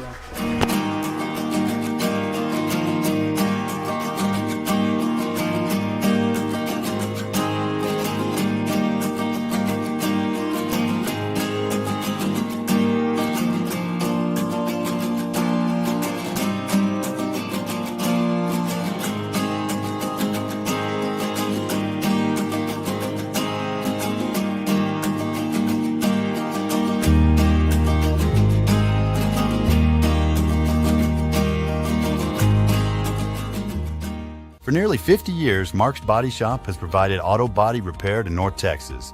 They offer hail, dent, auto collision, and other services right here in Pilot Point. You can count on their certified technicians for complete collision repairs to make your vehicle look just like new. Need auto body service? Visit them at 1112 North Highway 377 in Pilot Point or call 940-686-5194 for a free same-day quote. 4th down for the Bearcats. Offense on the field. Come to the line of scrimmage to see if we can convert here on 4th and 4. Hunter Newman motion left to right. Stopped. It's going to be a pitch to Chumley. Immediately makes one Knight miss. Can he fight for the yardage needed? He cannot. Immediate disruption in the backfield for the Knights slowed the momentum of Chumley. There was space to run, but the momentum he had to lose to make the first man miss allowed the Lindsay Knights defense to rally and make the fourth down stop. The play early on looked like we were going to have success with Hunter Newman on the crack block there coming from the wide receiver position, but just wasn't able to get enough yardage. In a game where we're having a real hard time getting the edge on the normal developing play, I may try to get the jet sweep action with Hunter Newman to start the next drive. Snaps on the ground, but Foster's back to pass, throws it. Hunter Newman intercepts it. He's got a chance to get some yardage here. He's running it. He cuts it out to the left sideline. Can he get around this tackler? He is. He's going to get out to the 40, and he's going to get it out to the Lindsay Knight 42 on the interception from Hunter Newman, who I just mentioned might be the catalyst to get something going on offense. We've not been able to get the edge so far. I just said on a normal developing play, Lindsay's getting upfield too quickly to get the edge. Maybe we get him motioning on that jet sweep action, hand him the ball in good timing, and maybe he can get that edge before the Lindsay defensive ends are able to set it. Ryan, we talked about the last possession and needing a turnover. We were able to get it on this drive. Hopefully they can be built off of that with some momentum on this offensive possession. That might be the big play the Bearcats needed to get back in the game, but we have to add to this momentum that the defense has gathered us with a good play, good drive on offense. You know, I've been hearing some NFL coaches talk about bringing in guys or trying to get something going. Obviously, you want to score on every drive, but maybe the goal on every drive isn't a touchdown. Maybe it's 2 or 3 first downs. Let's see how the Bearcats approach this. First snap, Josh Chumley. He's going to get the edge, and he's going to get the first Bearcat first down of the game right there. Exactly what we talked about, starting to build a little bit of momentum. Ryan, looks like that play was designed to go up the middle, but Sam Bell again got in the backfield that made Chumley bounce it out, but looked to be successful there for the Bearcats. Sometimes broken plays turn into big plays. That seemed to be what happened there. Bearcats, like we were just talking about, got 1 first down after the turnover. Let's try to get a few more and see what this Bearcat offense can do. Garrett Evans under center. David and Chumley in the backfield with him. It's going to be a pitch to Chumley. He's going to bring it between the tackles, put his head down. He's going to get 4.5, 5 on that carry, setting us ahead of the chain. Second and 6. Something I liked on that run, Ryan, once he received the pitch, it didn't look like he had a real lane. He just ducked his head and took off running, was able to gain positive yardage out of that. As a running back, sometimes you have to know when to, just cut it off and duck your head and get the yardage. Good point there. Good play there. 2nd and 6 here for the Bearcats. Center comes out of the huddle, followed by the rest of the offense. We're going to have a full house backfield. And it's going to be a pitch. This time it's going to be Newman. Newman's going to try to get some space around the edge, turns it up where he's brought down at the 40. And it's going to set up 3rd and 3. Lindsay Knights defense stretched the field really well there. Ryan, I thought he had an opportunity to cut that up. He had his linemen or tight ends pushing towards the sideline. Had he cut back up and got in behind those, it might have been a little bit of a longer run for him. But Nordy, we have experience with this. Sometimes the running backs are so used to not seeing holes between the tackles that they end up overstretching plays where they had the space there. 3rd and 3 for the Bearcats. It's going to be a pitch out. And the cut up, we're going to try to get the yard line to gain, and they're only going to get about 1 yard. That's a new Bearcat carrying the ball there, number 2, Ashton Williamson. When I say new Bearcat, I mean first carry of the game. And it's going to set up a 4th and 2. Ryan, maybe they're listening to us again. We talked about trying to get into the edge. We've put in some different backs here, trying a little bit speedier to catch the edge for us. I'm telling you, I'm running the Hunter Newman jet sweep. On the last 4th down, you ran the motion, and then he stopped it down to use a crackback block. This time I'm keeping him going full speed, giving it to him to get the edge. Let's see what Coach Worrell has dialed up here. Hunter Newman is split out wide right, and they're just going to run the ball between the tackles, give it to their angry runner, Cade David. He turns the corner, and he's going to get the Bearcats on the board. Caden David, 30, a 9-yard touchdown for the Bearcats, and the turnover followed by the big play touchdown, and the Bearcats are doing exactly what we talked about, digging deep, trying to make something happen, get back in this game. No quitting these Bearcats right here, Ryan. 4th and 2. Go to Caden David, your angry runner, thinking he's going to bang around a few nights and get the yards to gain. Instead, he takes it 39 yards to the house. That was a heck of a run right there, Ryan. 7:54 left in the second quarter. Pilot points on the board. Late player on the field for the swinging gate. Let's see. kind of the irony. They made the kid run all the way to his spot, which was the furthest point on the field away from the sideline. And the moment he gets set, they swing the gate, and we're going to have a Torres PAT. The snap, the hold, the kick is wide. It's good. Looked wide left, but it's through the uprights. 7:54 left in the second quarter. Lindsay 21, Pilot Point 7. Hey there, Bearcat fans. While the Bearcats are headed toward the goal line every weekend, Raceway Ministries is at speedways all across the country, serving and sharing the good news of God's hope in Christ. Want to know more? Head over to racewayministries.org. And meanwhile, go Bearcats. The Pilot Point Feed Store is a locally owned and family-run business established in 2003. The Shawn family's experience and exceptional service are unmatched. They carry a large selection of feeds for all animals. While there, visit their retail department and boutique for name-brand clothing, ranch supplies, deer feeders, grills, home decor, and more. Pilot Point Feed. It's more than just a feed store. With over 150 years' experience, Chapin Title and Pilot Point is here to help you. When buying or selling your next property, tell your realtor that you want to use Chapin Title for the experience they have and the convenience of being located right here in Pilot Point. You do have a choice, and that choice should be Chapin Title in Pilot Point. And we're back here for the Torres kickoff for the Bearcats. Man, things started to look dark. Things started to, like, maybe the mood of this broadcast is about to change. The Bearcats can't get a stop, and they go down 28-0 in the second quarter. Hunter Newman interception. Caden David 39-yard touchdown run. And here we are. We're back in this thing. Some would say the Knights had set in there for a little bit. Here comes the Bearcat. Torres with the kick. It is going to be caught at about the 7. And he's going to try to get the right edge, and he thought he had a seam, and he put his head down. That's what I don't want to see from big number 22 for the Knights, is him, Cason Williford, getting his head, Williford, giving his forward momentum going, putting that head down and trying to run some guys over.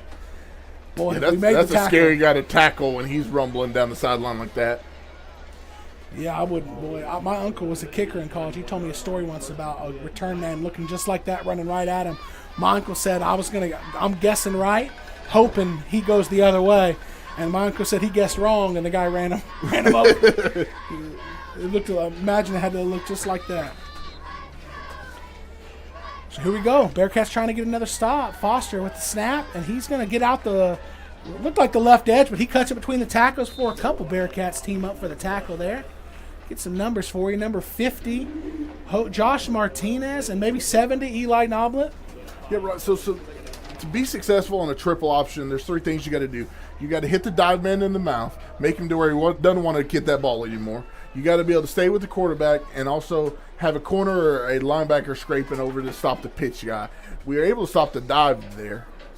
It's going to be a quarterback dive up the middle, and Bearcat safety coming flying in to make the tackle. But number 2, Asher Williamson, but not before the Lindsay Knight gets just enough needed for the first down. And Lindsay on the drive again. Well, I was just saying we stopped the dive great to play before there, but didn't on that drive. This thing, you got to do it 3-4 plays in a row if you want to stop and get them off the field. It's that assignment, disciplined football. It's going to be 1st and 10 here for the Lindsay Knights. 1st and 10 at their own 41-yard line.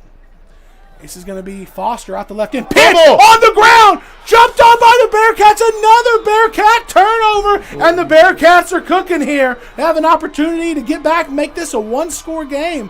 If they can get something going on offense, we'll come back after one commercial and see what the Bearcats can do on offense. With over 150 years' experience, Chapin Title and Pilot Point is here to help you. When buying or selling your next property, tell your realtor that you want to use Chapin Title for the experience they have and the convenience of being located right here in Pilot Point. You do have a choice, and that choice should be Chapin Title in Pilot Point.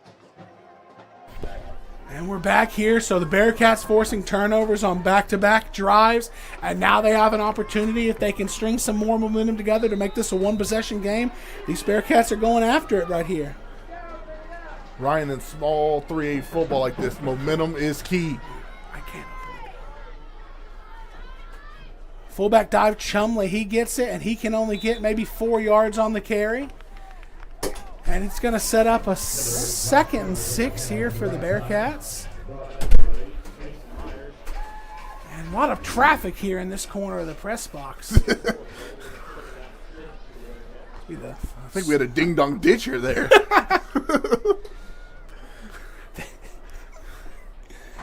Just a 4-year-old. Nothing too crazy.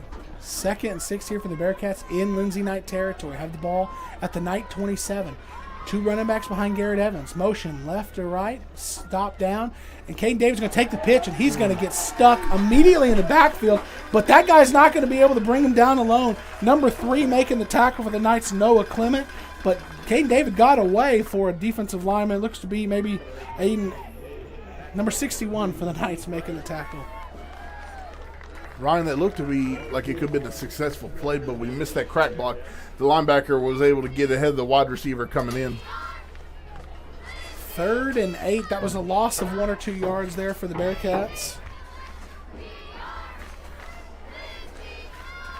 3rd and 8. Need a big play here for the Bearcats. 2 running backs behind Garrett Evans. He's going to take the snap, and it's going to be David Pickrell who's going to put his head down and get 1 or 2 yards and set up a 4th and 5. Ryan, what do you think we go to here?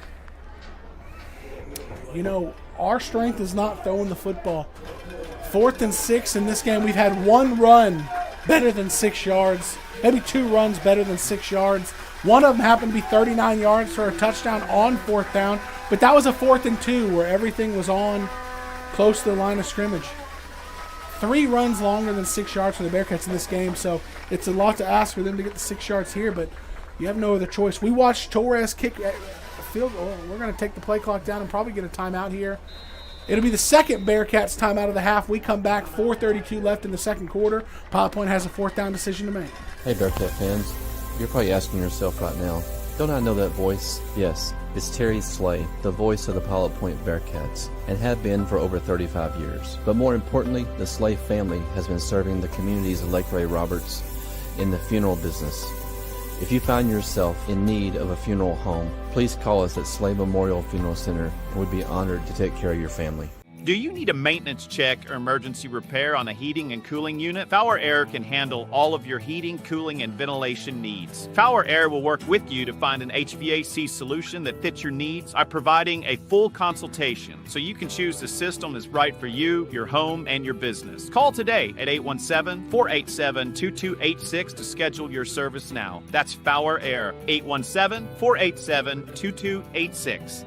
Nick's Italian Restaurant in Pilot Point serves authentic New York-style pizza, fresh pastas, and other Italian favorites, all based on his family recipes from Queens, New York. Nick will always treat you like family, whether you dine in, take out, or cater. Taste the tradition and feel the hospitality at Nick's Italian in Pilot Point. 4th and 6 here for the Bearcats. Line the gain looks to be the Lindsay Knight 22-yard line. Big play for the Bearcats here to continue on this momentum. They're going to be in the shotgun. 2 running backs to Garrett Evans right. He's going to take the snap. He's going to roll. And he's going to throw the curl right at the line to gain. It looks to be a catch. Where's the spot going to be? I don't see a line judge anywhere near the area to give a spot. Let's see where the umpire puts it down. Man. Oh, this. You know, I don't know that we got the first down, but that spot is pretty aggressively bad. That's where the man was actually brought to the ground. I don't think that we got the line to gain. But they marked it where the runner was actually physically brought to the ground, not where his forward momentum was stopped. That spot was considerably closer to the line to gain. Ryan, that's one of those plays that we don't run very often. Had we thrown the ball just a little bit earlier, we might have been right at the sticks to be able to get the first down. I'll have more on that in a minute, but this first down from the Knights is going to be a sweep from left to right, and the Bearcats set the edge there, but no defense. Number 14 for the Bearcats, Fernando Marmolejo, came up and took on the lead blocker, making the jet sweep guy have to cut it up. No pursuit there from the backside, and we were able to get a 9-yard gain for the Knights on first down. Ashton Williamson there did put a pretty big hit on him. Hopefully we're wearing him down some. I don't know if it's just the body language. Lane Foster, I know he shoulders a lot of this offense. I've seen him really look exhausted at times in this first half.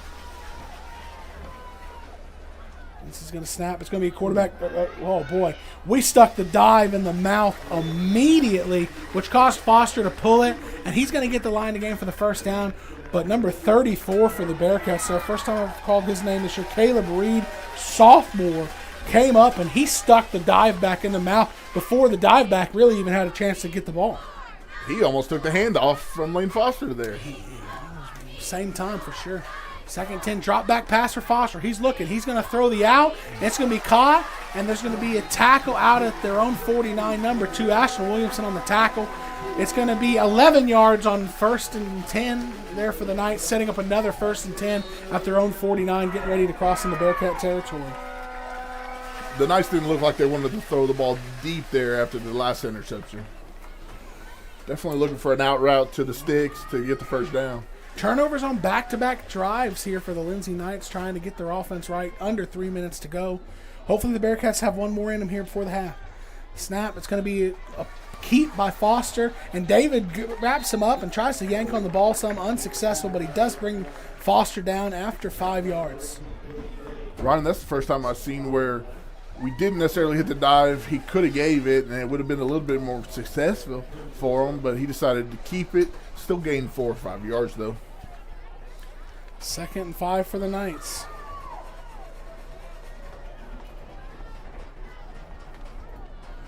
It's going to be run out the left side. Williford, he's going to be flipped. But that's going to be another Lindsay Knight first down. Ashton Williamson coming up out of this secondary. He has no problem supporting the run defense. Unfortunately, it's just 8-9 yards downfield. Yeah. Even the secondary members can't come down too far on the run because you don't know where the ball's going to come out of. Looks like the Knights tried to go quick there, but we had to wait on the chain gang there to move the sticks. Snap, dive, broken tackle, another broken tackle, but the Bearcats are trying to pull on the ball and couldn't bring the runner down. That's a classic case of 3 or 4 Bearcats trying to pull on the ball, nobody securing the runner, and that looked to be number 20 for the Lindsay Knights, Zachary Metzler with the big Lindsay touchdown. We had the opportunities to stop him for a 4 or 5 yard gain, but just weren't able to finish the play. Trying to hunt the ball there. Let's see this Lindsay kicking game. Let's see if the Bearcats can maybe take something back for 2 here, getting a block. They've been really close a couple times. Snap. And this one, how are they not blocking it? Boy, number 10 is so close. 1:52 left in the first half. Lindsay Knights extend the lead to 28-7. At Texas Elite Cheer and Tumble, we offer something for every child, starting at age 3. Preschool classes to elite tumbling, every class is packed with energy, encouragement, and skill building. Kids tumble, jump, and learn in a safe, exciting environment where all abilities are welcome. Join the gym where confidence is built and every child shines. Your journey starts here at Texas Elite Cheer and Tumble. Looking for a bank that knows your name and your town? Texas Republic Bank in Pilot Point is your local, community-first banking partner. From personal accounts to small business services, we're proud to be locally owned and fiercely independent, just like you. Come see us on Highway 377 or visit TexasRepublicBank.com. Texas Republic Bank. It's banking like it ought to be. Hi, I'm Greg Pelzel. Here at Pelzel Printing, we do custom embroidery, custom screen printing, and promotional product. You can reach Greg Pelzel at 940-453-5443. Go Bearcats. Story of the first half here has been Lindsay Knights' control of the trenches on both sides of the ball. After 2 turnovers caused by the Bearcat defense, the Lindsay Knights defensive line gets out there and after letting up 1 bad play all game, set the tone after the second turnover. Didn't let the Bearcats continue on that momentum, and Lindsay gets back in the end zone, extending their lead back to 21. I believe that's going to be a heavy topic in the halftime adjustments there, is the control of the line of scrimmage on both sides of the ball for the Bearcats. These kids from Lindsay are tough to tackle, and that last play for the big play touchdown for Metzler, I don't necessarily think it was like bad form tackling. I think there are 3 or 4 Bearcats had their arms on them. They all decide, let's go for the ball. Nobody actually secures Metzler. And then he sneaks out of it, and what should have been, like you said, 6-7 yard run turns into a big play touchdown. Take the wind out of the Bearcats' sails. Hopefully we can get a quick drive here before the half to put some points on the board. Shout out to the chat. DMars54. I agree with what he says here. He says it looks like we need some misdirection. Everything we're running, we're going right to the point of the run. Kind of not really making these Lindsay linebackers read any keys. Just flow right to the ball. This is a deep kick caught at the 5, and the Bearcats are going to set up the return. Let's see if they can get a big play here. They're going to get a good return. They're going to get it out to the 39-yard line of the Bearcats, setting up 1st and 10 from their own 43. Bearcats only have one timeout left. Let's see where they want to go on offense. We're going to go to an out-of-town scoreboard check. 6-3A Week 3 scores. We've got Dallas Life Oak Cliff continuing their offensive roll. They've been on 71-27 victory. Palmer tied at 7 with Scurry Roaster at half. Pottsboro up 15-6 on Mount Vernon. Graham beating Whitesboro 21-2. Most of those games are in the first or second quarter. That Dallas Life Oak Cliff game went final. I think that was probably a Thursday night game. That's your 6-3A Week 3 scores. Palmer scheduled themselves some tough teams. I talked to the coach from Palmer last week, and that's they struggled early, but they're playing some high-level teams. First down for the Bearcats is another pitch. Chumley's going to get it up between the tackles, get it around for 6 yards. I do, like I said, what DMars said in the chat. I agreed. A lot of just right to the point. No misdirection, no real play action for the Bearcat offense so far. The one time we tried it, the flea flicker, just wasn't successful for us because of the fumbled pitchback. Yeah, Chumley got a little bit too excited. He put the ball on the ground. Luckily, Garrett Evans was able to get on it, but still put the Bearcats so far behind the chains on 3rd down. 2nd and 4 here for the Bearcats at their own 45-yard line. Hunter Newman snap. Oh, we're going to get a timeout from somebody here. That is going to be the Bearcats. Timeout. Nordy called it on the Bearcats. That would be the 3rd and final. Let's get a break and come back for the final 1 minute of this half. Advanced Care Veterinary Hospital in Pilot Point has served animals in the Pilot Point area for over 30 years. They offer quality, unmatched care for large and small pets, including preventative care, vaccinations, flea, tick, and heartworm prevention. They also provide sick animal care, surgical, and dental needs. Good luck to the Bearcats this season from Advanced Care Veterinary Hospital in Pilot Point, where pets are family. Ready for a smile that you truly love? At Pilot Point Dentistry, we provide friendly, personalized care for the whole family, right here in Pilot Point. Come join our dental family and experience expert care with a personal touch. Call us today at 940-666-2201. Are you ready to buy a home? Call Chase Pearson at Supreme Lending. Fast closings, expert advice, and personal service that will make the mortgage process easy. Whether you're buying or refinancing, Chase gets it done. Call him today at 972-559-0952. Bearcats breaking the huddle here for the 2nd and 4. Minute and 4 left, and the Bearcats are out of timeouts. Garrett Evans is going to roll out, and I think that's a busted play, and Garrett Evans says, I'm going to keep it, and he's going to get a first down. Stiff arm and Knight brought down across midfield for a Bearcat first down. That looked to be a busted play. Looked like we missed the handoff, and Garrett Evans made something happen. Definitely great improvising there from David. Or Evans, I'm sorry. You know, having to huddle up in this moment kind of signifies to me you're going to run the ball here, and if you pop a big play, good, but you're kind of content going into the half. Hopefully we do pop a big one. Oh, another false start penalty on the Bearcats. Hunter Newman got a little excited. I wonder if they had a play dialed up for him there. It was definitely a pass because no one was left in the backfield when Evans took the snap. Are we going to get a 10-second runoff here because the clock was running? I don't think they're going to give a runoff, but they are going to start the clock here. Bearcats are already at 38 seconds left. Ryan, did we get the 2-minute timeout? Not tonight, which we didn't think there was in high school, but last week they definitely called a 2-minute timeout. The first week I thought they did, but no 2-minute timeout here tonight.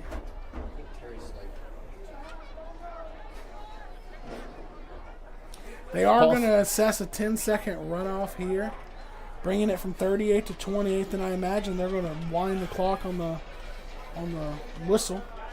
So, I mean, if the Bearcats have a completed pass inbounds or hand the ball off, this would be the last play of the half. Especially with them huddling up after each play. They have to run one more play. Going to have 2 receivers split out wide right, Hunter Newman and Luke Conner. And it's going to just be a dive for David Pickrell. He's going to try to get the edge. He's going to stretch and stretch and stretch. And because he gets out of bounds, they are going to have to run another play. And 11 seconds left. It's going to be second down. I mean, I think they're probably just going to run it in. Ryan, they probably don't want an interception or a mistake here to end the half. Go into the second half just down 28-7. Probably the safest bet here.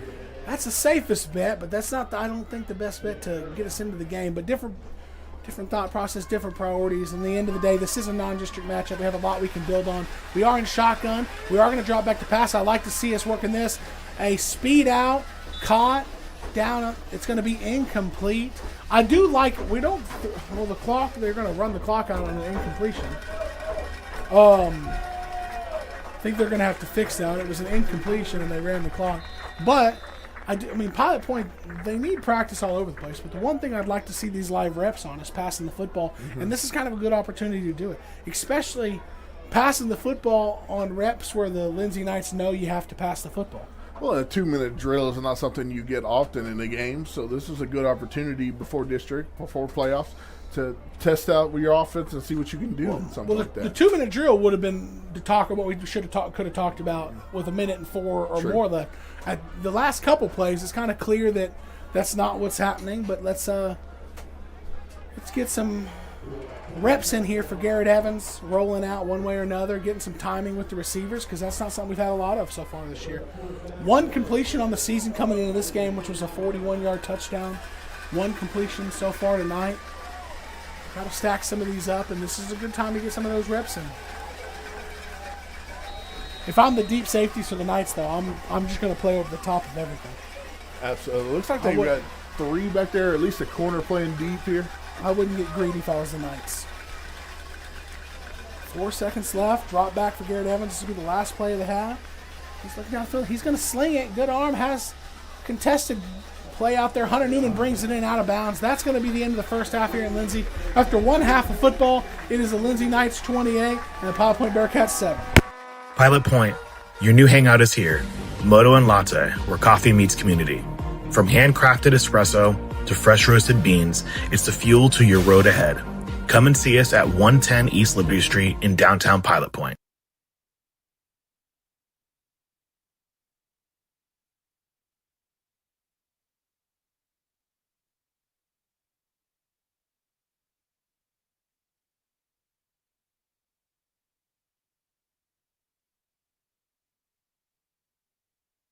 With over 40 years' experience, DC David Construction LLC delivers expert craftsmanship in metal buildings, cement work, remodels, painting, and more. Big or small, every job is done with professionalism and pride. Fully insured and ready to quote. Call 940-390-8656 today. Hi, I'm Dr. Shannon Fuller, proud superintendent of Pilot Point ISD. Here in Bearcat Country, tradition meets excellence. From strong academics to athletics and award-winning ag programs, we're building tomorrow's leaders. Every student matters, and every game is a chance to show our pride. Thanks for supporting Pilot Point ISD. Enjoy the game, and let's go Bearcats!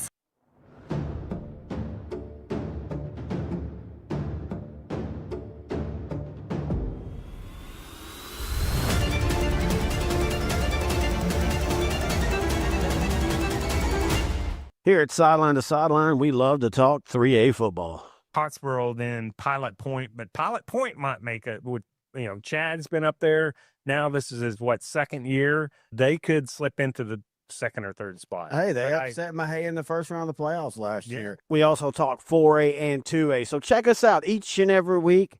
Sideline to Sideline. Point Bank is proud to support the Pilot Point Bearcats football season. Open your free e-checking account. No monthly service charge, no minimal balance. Just enroll in e-statements and show your Bearcat pride with the custom Point Bank school logo debit card. Visit pointbank.com to learn more. Point Bank, it's not just banking, it's point banking. Member FDIC. Step into a world of kids' fashion unlike anything found in this area. The eclectic Boho, located in the red buildings at the intersection of Liberty Road and Highway 377 in Aubrey, Texas, offers fashion for your kiddos from newborn to 14. Be sure to make us, the Eclectic Boho, your first stop for all things kids. Looking for insurance coverage you can count on? Shannon Stevens and Hutcherson Insurance Group makes protecting what matters simple, be it business coverage, life insurance, home and auto, or group health. He's got you covered with his personalized service and trusted advice. Call Shannon today at 940-395-1181 to get started. Champion Equipment is more than just an equipment company. For 25 years, Champion Equipment has served the Pilot Point community with top quality rentals, sales, and service. Led by Champ Walker and his son Michael, they will help you find the right solution for any project. From construction to landscape, Champion offers reliable equipment and expert advice. Locally owned and proud to support the Pilot Point Bearcats.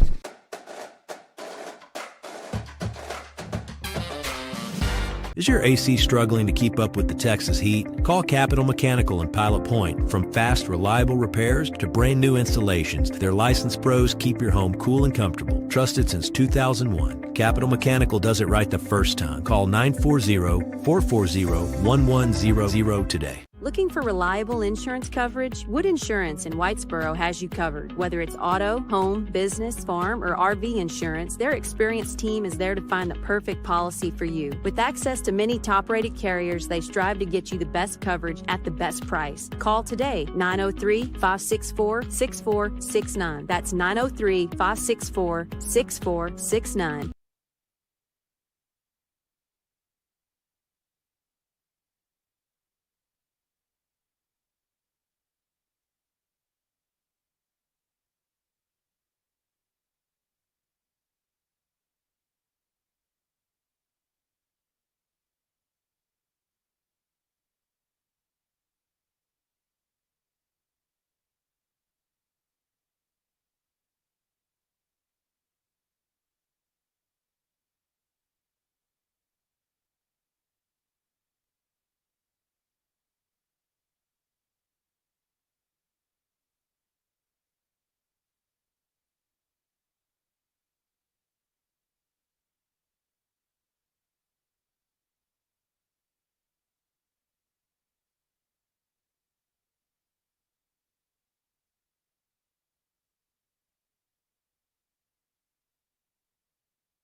here on PilotPointBearcats.com, getting ready for the second half of the Pilot Point Bearcats versus the Lindsay Knights.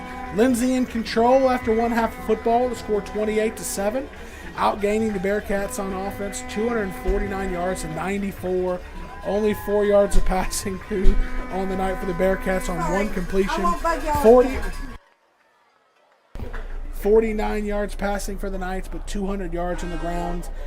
Bearcats held to 2 first downs to Lindsay's 9 first downs. The one win the Bearcats had in the first half was the 2 turnovers the defense caused and really helped the Bearcats get back in the game for a minute. But they look like they might need another 1 or 2 in the second half.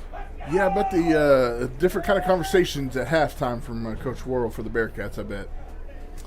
Well, a lot of football left to be played, and like we talked about a little bit at the end of the first half, is start setting the expectation, hey, we want to go out there, we need to get stops on defense. On offense, we want to move the ball. Let's not focus on trying to go 40 yards on every play. Let's work on getting 4 or 5 yards of play, staying ahead of the chains, clean up the 3 pre-snap penalties the Bearcats have had. And it's only 15 yards of penalties, and if you showed up and you said, hey, you only have 15 yards of penalties in the game, you probably feel good about that, except it seems like they've happened every time the Bearcats get ahead of the chains.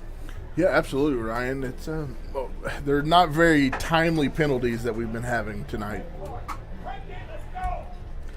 Well, the Bearcats are set to open the second half, kicking off, and they're going to need to start this second half with a big defensive stop. Only time we've stopped the Knights in the first half was an interception by Hunter Newman and then a fumble recovery deep in the Lindsay Knight backfield that really gave the Bearcats life, but only could capitalize on 1 of the 2 turnovers.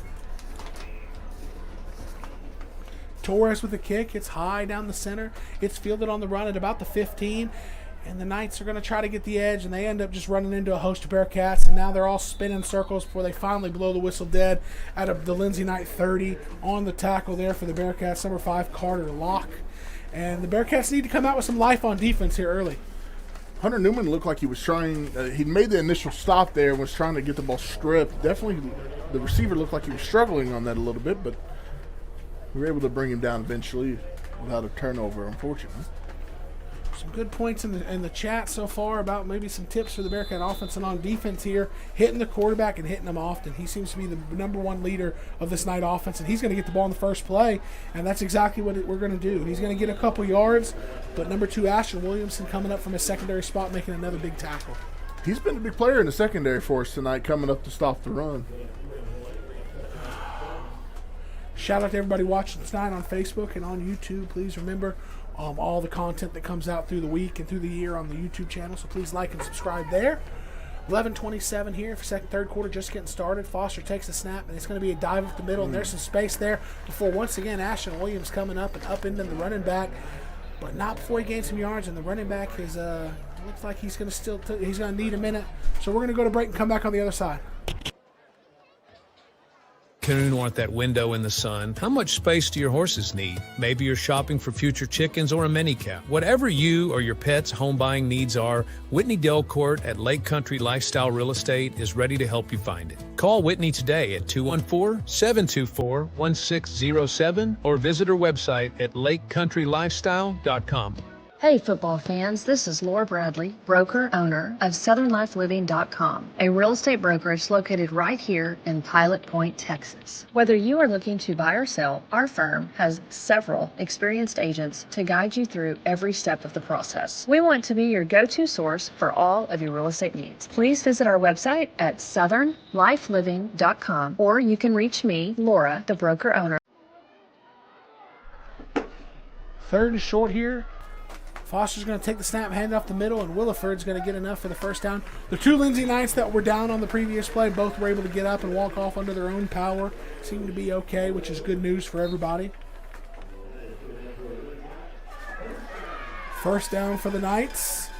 Already with their 2 first downs on this opening drive for the Knights, trying to put more distance between them and the Bearcats and make it even tougher for the Bearcats to climb out of this hole. The Bearcats are not built to come from behind in this type of game, so need a big stop here. Looks like we're trying to congest the little middle a lot more tonight. So in the second half. What I like and what I see, maybe we did it in the first half, I just didn't notice. It seems like we're playing the linebackers a little closer to the line of scrimmage there. maybe in a more of a star position or a monster position is what we would call it when we were playing, where the linebackers are basically playing at the back hip of the defensive lineman. Didn't help a whole lot there with 6 yards on first down for the Knights. Definitely an adjustment we're seeing. Hopefully we can have some success on this drive, even though there wasn't much on that first play. Ball at midfield, 2nd and 4 for the Knights. Coming quick to the line of scrimmage, shotgun, wing back each side of Foster, one running back behind him. And it's going to be a quarterback keep up the middle. And Nordy, you hit on it there about this type of offense. You can hit the dive back, you can hit the wing back, you can hit the quarterback, but there's always that one extra player coming flying from his position for the Bearcats was Caden David, who took the guy who was taking the fake handoff and absolutely obliterated him in the backfield. But Foster just pulls it out of the belly and cuts it up for another Lindsay Knight first down. That's one thing we talked about in the pregame was this quarterback's been a 3-year starter for the Knights, so he's got a little bit of experience with the exchange of the handoff and when to give the dive and when to pull it. 2 receivers right, 1 wing back that way, and it's going to be a dive up the middle. Man, boy, player of the game, leader of the clubhouse seems to be Caden David because of the big run, Hunter Newman with the interception, but Ashton Williams, the safety for the Bearcats defense, is coming up play after play after play, putting big hits and punishing these ball carriers. And that's what you want to see as a coaching staff. If the game starts getting away from you, the film doesn't lie. Who's still playing? Who's giving it their best? And Ashton Williamson is still coming up and putting his helmet on these Knights. We're definitely seeing a lot of great effort out of Ashton Williamson there.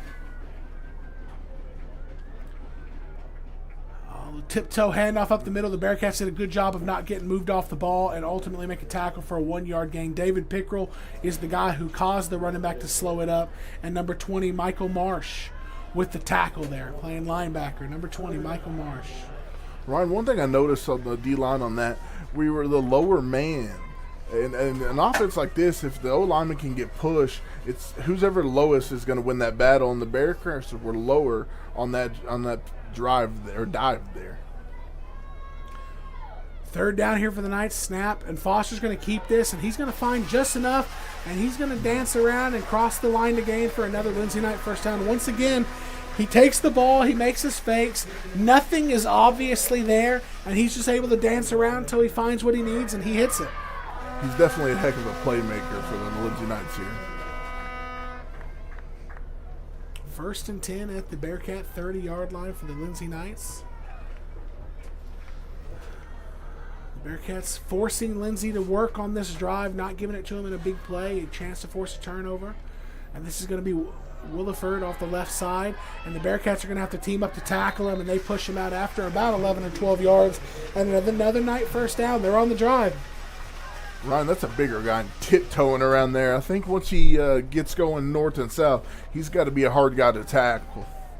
We've got some new technology here in the booth tonight, looking at a new monitor, and I want to shout out Roger Marsh up on the roof here with our video camera. I think he's done an excellent job videoing this tonight. Just look down at the monitor and see how clear the picture is and how well the ball's being followed. Good job, Roger. Back, first game this season, working with us. Seasoned veteran for us. 2nd and 3.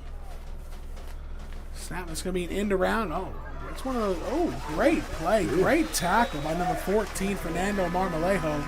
Lindsay Knights get another first down on it, but the defense is tackling hard. We're definitely laying the hammer on them, just unfortunately 5-6 yards down the field. Lindsay has moved the ball into the red zone here, 1st and 10 at about the 16-yard line.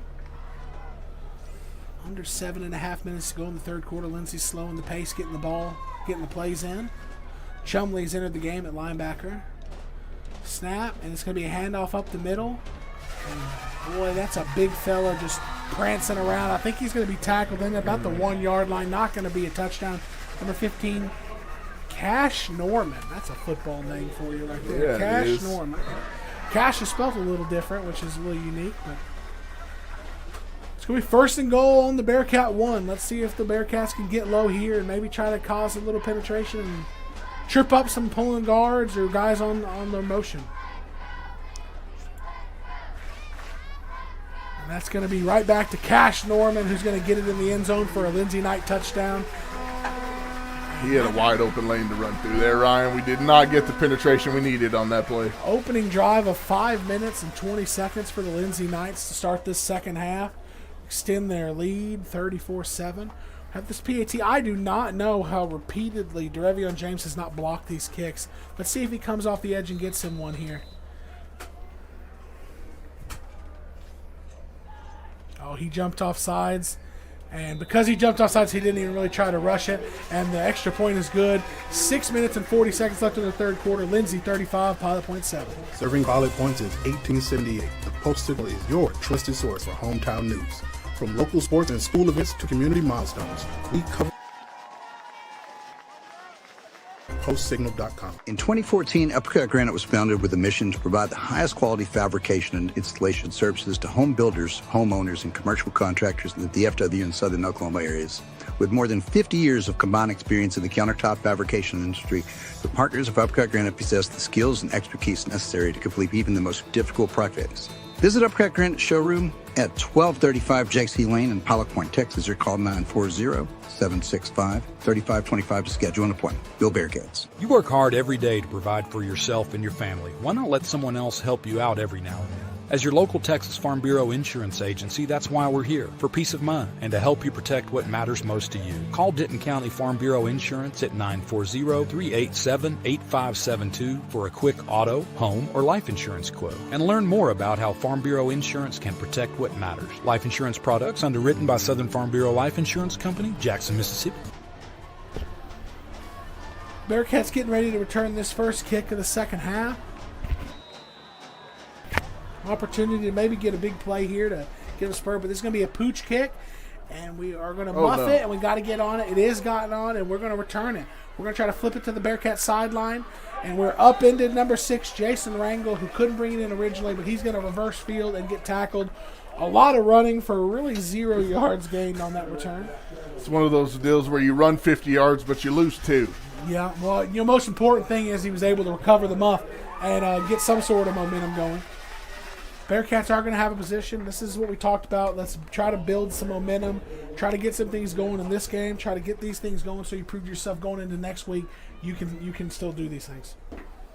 Absolutely, Ryan. It'd be interesting to see what the Bearcats do on offense out of half here.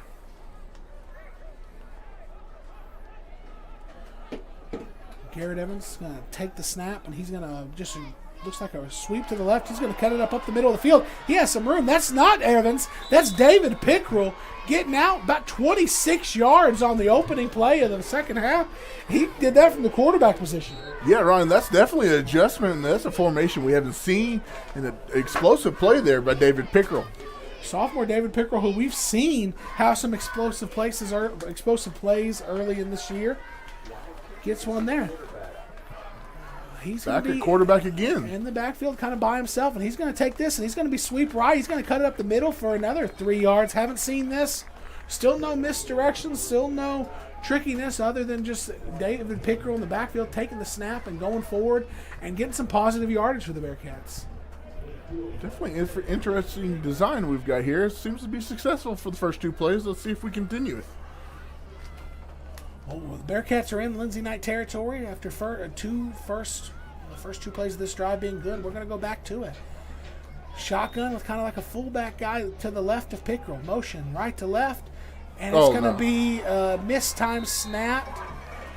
And that's going to be a flag. So the Bearcats are going to get 15 yards on it. The Bearcats jumped on the ball. And after the Bearcats jumped on the ball, Lindsay Knight came in and laid a hit on the man who had recovered it, which then caused the ball to come back out. And that's why Lindsay is saying they got it.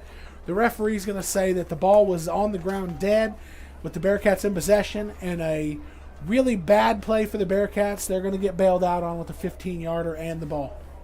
Ryan, that's one of those things where you got a wildcat quarterback in there, and the timing with the motion and the snap was a little off. And I believe, was it Hunter Newman coming in motion that accidentally tipped the ball? I think it was Ashton Williamson on the motion. And the timing of the snap was just off with how the 2 guys were there. And they are going to call what we thought they were going to call. There's lots of discussion before they actually announced it. And now you have an official over explaining it to the Lindsay coach. And it was one of those where I think the guy was on the ground long enough to consider Pilot Point possession. I don't know if he was on the ground long enough to make that like an egregious late hit. So the Bearcats got lucky there because I could have seen that not being a penalty and the Bearcats just losing 7-8 yards on the play. But we're going to keep at it here. 2 receivers left, 2 receivers right. Motion left to right. Snap. And pre-snap motion here on the Bearcats. I didn't see it. The only guy I couldn't see in my vision was Garrett Evans down here at the bottom of the screen.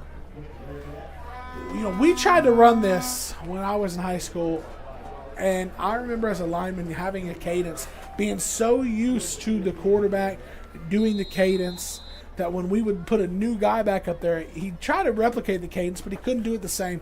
Really would be tough on those pre-snap penalties and snap timing. Ron, I remember that with Seth Tilley and Jarman Johnson. Jarman Johnson trying to run the Wildcat, and his cadence threw us off, the lineman off a little bit. Yeah, back to a traditional offense. Garrett Evans is going to take the snap. No, he's going to. Oh, what? I have no idea how that play developed, but it's going to be out the left side. And it's going to be a big game for the Bearcats. Number 8 on the carry, Josh Chumley. We're going to get a chance to see this on our little delay. I have no idea. I would have to zoom in and see that. That was an excellent play design because I have no idea how Chumley received the ball. But he ended out the left side. Man, the demonstration I just seen was interesting. We're in about a 6 foot by 3 foot box with 3 of us in here, and there was just a demonstration on the mechanics of that play.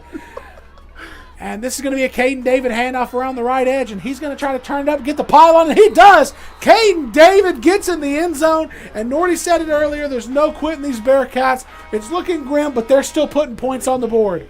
What a heck of a run there to get the edge. That's that lightning I talked about that earlier. I don't know if I said it out loud. Chance called, it was the Bumblerooski? Fumblerooski. Boy, we're about to see the annexation of Puerto Rico next. Hey, if it works and it gets positive yards like it just did, why not? Flea flicker, Fumblerooski. I'm pulling them all out of the pocket here. Bearcats on the board. Second Caden David touchdown of the game. Torres the kicker. Snap, hold. The kick is up, and he's got a leg. It goes through. 4:37 left in the third quarter. Lindsay 35, Pilot Point 14. This is James Floyd, owner of Custom Roofing and Construction. We have been helping folks in the Pilot Point area for over 15 years with over 140 projects to date. We are a local company, family owned and operated. If you are unsure of your current roof condition, just reach out to us for a free inspection. And go Bearcats. At Hometown Pharmacy, you'll get expert service and quality healthcare products fast. Our friendly team helps you find right solutions and equipment that fit your lifestyle. Call Hometown Pharmacy today at 940-686-0123. Hometown Pharmacy, where care feels like home. Hey Pilot Point, it's Chance Kirby with Direct Real Estate. I know in this market you need accurate local information to help you make wise decisions for you and your family. That's why I created the Lake Ray Roberts Real Estate Report. It provides you valuable insight specifically focused on our market. This is not a generic DFW-wide report that none of you can use. It's actual, local, timely information that you need. Please scan the QR code to subscribe. Now let's get you back to the game. And we're back here after Caden David's second touchdown of the night. Torres has it teed up, and the Bearcats, they're not in striking distance, but they're hanging around. Ball bounces their way a couple times. We have an opportunity to get back in the game.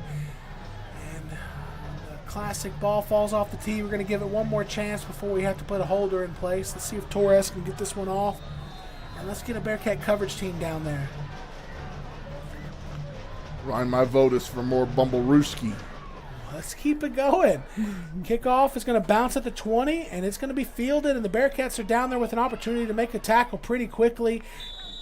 Williford is going to be tackled down at the Lindsay Knight 24. Bearcats slow to get up there. We're going to maybe go to break, and hopefully this Bearcats up and at them here in a moment. Homes and businesses. We power communities. From restoring outages to upgrading infrastructure, our teams work around the clock to keep electricity safe, reliable, and ready. We're your neighbors. We're your power. We are TNMP. For over 40 years, Chandler Cabinets has been crafting top quality cabinets with unmatched craftsmanship and innovation. From concept to completion, their award-winning designs bring style and function to every space. Experience excellence built to last. Visit chandlercabinets.net or find them on Facebook. Chandler Cabinets, over 40 years of excellence. Need a mechanic you can trust? Key Auto in Pilot Point delivers honest, expert repairs without the dealership prices. From routine maintenance to tricky fixes, they get right the first time. Locally owned, highly rated, and always fair. Stop by Key Auto today, where your car and your wallet are in good hands. 608 North Washington Street in Pilot Point. The downed Bearcat was able to get up and jog off under his own power, so we should be all right there. The Bearcat defense coming up. And like I said earlier, we're not within striking distance, but we're hanging around this football game. The ball bounces our way a time or two. We get a stop or two. They can get right back in this game. Late Bearcat coming on the field there, right? It's going to be a dive up the middle, and boy, this offense is just so tough to stop because we are starting to get some of that penetration. We are starting to take the dive back out of the equation. But Foster is just making a living off of pulling it and coming right behind that tackle and squeezing out some yards. Ron, I think that's one of those. It's got to be tough for the linebacker because I'm thinking the left tackle is coming down, getting the play side linebacker, allowing him to get to the quarterback. Second down snap, they are going to hand this up the middle, and this is the classic pile of bodies, and the Bearcats are going to fight and bring him down. And I guess the Lindsay Knights won the line of scrimmage there because where it's being marked, it looks like he's carried the pile forward. I didn't feel that in real time. Ryan, hopefully we can get a stop here and it'll be our first 3 and out on defense for the Bearcats. Well, it's not going to be easy considering it's 3rd and inches for an offense that has really been making a living off of 3 or 4 yards a carry at minimum. Got to have something. His defensive line's been coming through the gaps pretty quickly here. Foster's just been one step ahead. And head down, right up the middle, that 3rd and inches, and they got maybe 1 yard, but it was the 1 yard they needed to move the chains. Another 3rd down conversion there for the Lindsay Knights. The Bearcat defensive line is having a much better showing so far here in the second half, though. Absolutely, Ryan. Definitely not getting blown off the ball like we were in the first half. 5 minutes and 20 seconds is what it took Lindsay to score on the first drive of this second half. Just no really massive plays. That's what's happening here. It's taking them 3 or 4 downs to convert the downs. The Bearcat defensive line coming off the ball and not allowing the holes to blow open.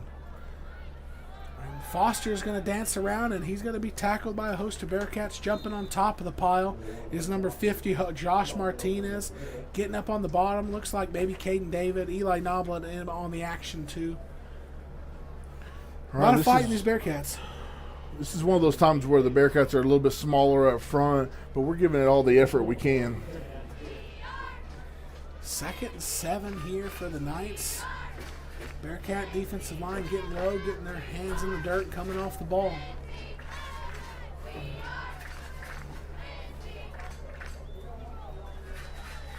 Foster takes the 2nd down snap and gives it to the dive back, and he jumps out. That looks like Cash Norman. He's going to get the yard to gain +1 for a first down for the Knights. Definitely thought we made a play there, but he was able to sneak out the sides. He's one of those thick, the Bearcats. He's one of those thick guys that's hard to get your arms around, right? So you have your hands on, grabbing on his jersey, but not being able to wrap him up and drag him to the ground can be a problem at times for a runner like that.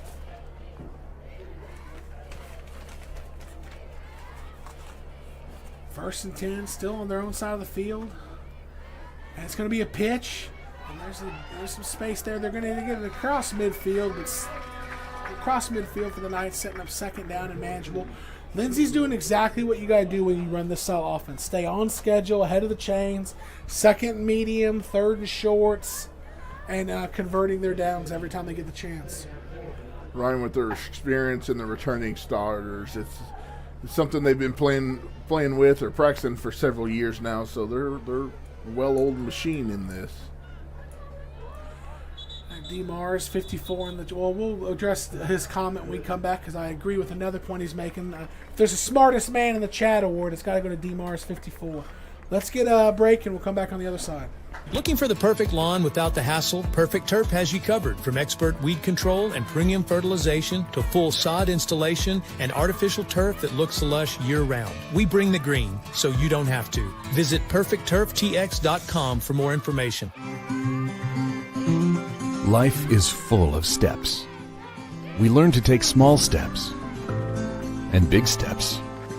We take steps toward adventure, to keep growing.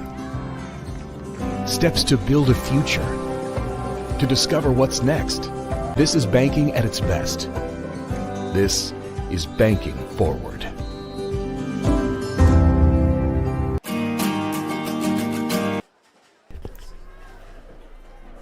And we're back here. Lindsay Knights have the ball just on the Bearcats side of the 50, setting up a 2nd and 4.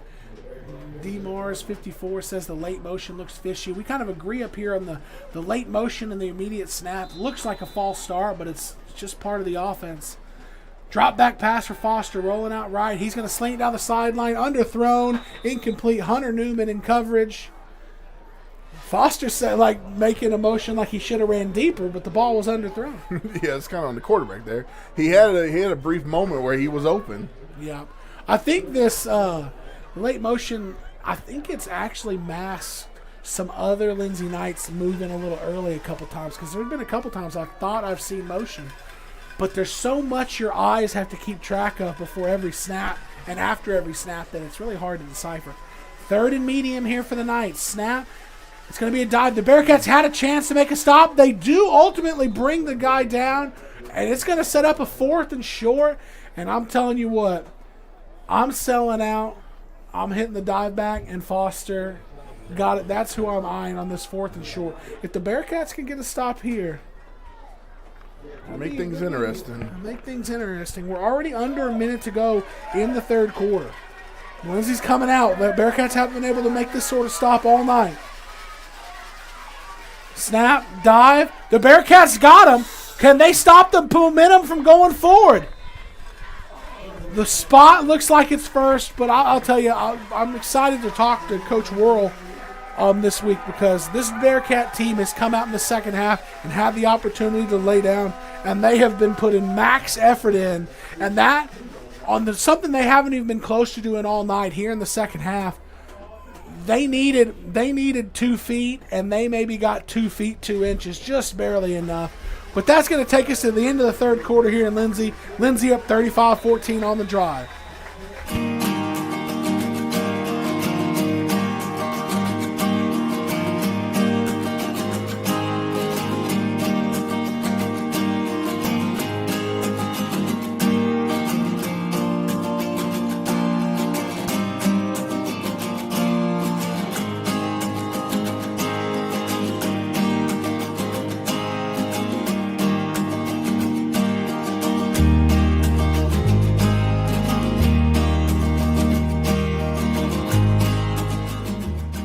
For nearly 50 years, Mark's Body Shop has provided auto body repair to North Texas. They offer hail, dent, auto collision, and other services right here in Pilot Point. You can count on their certified technicians for complete collision repairs to make your vehicle look just like new. Need auto body service?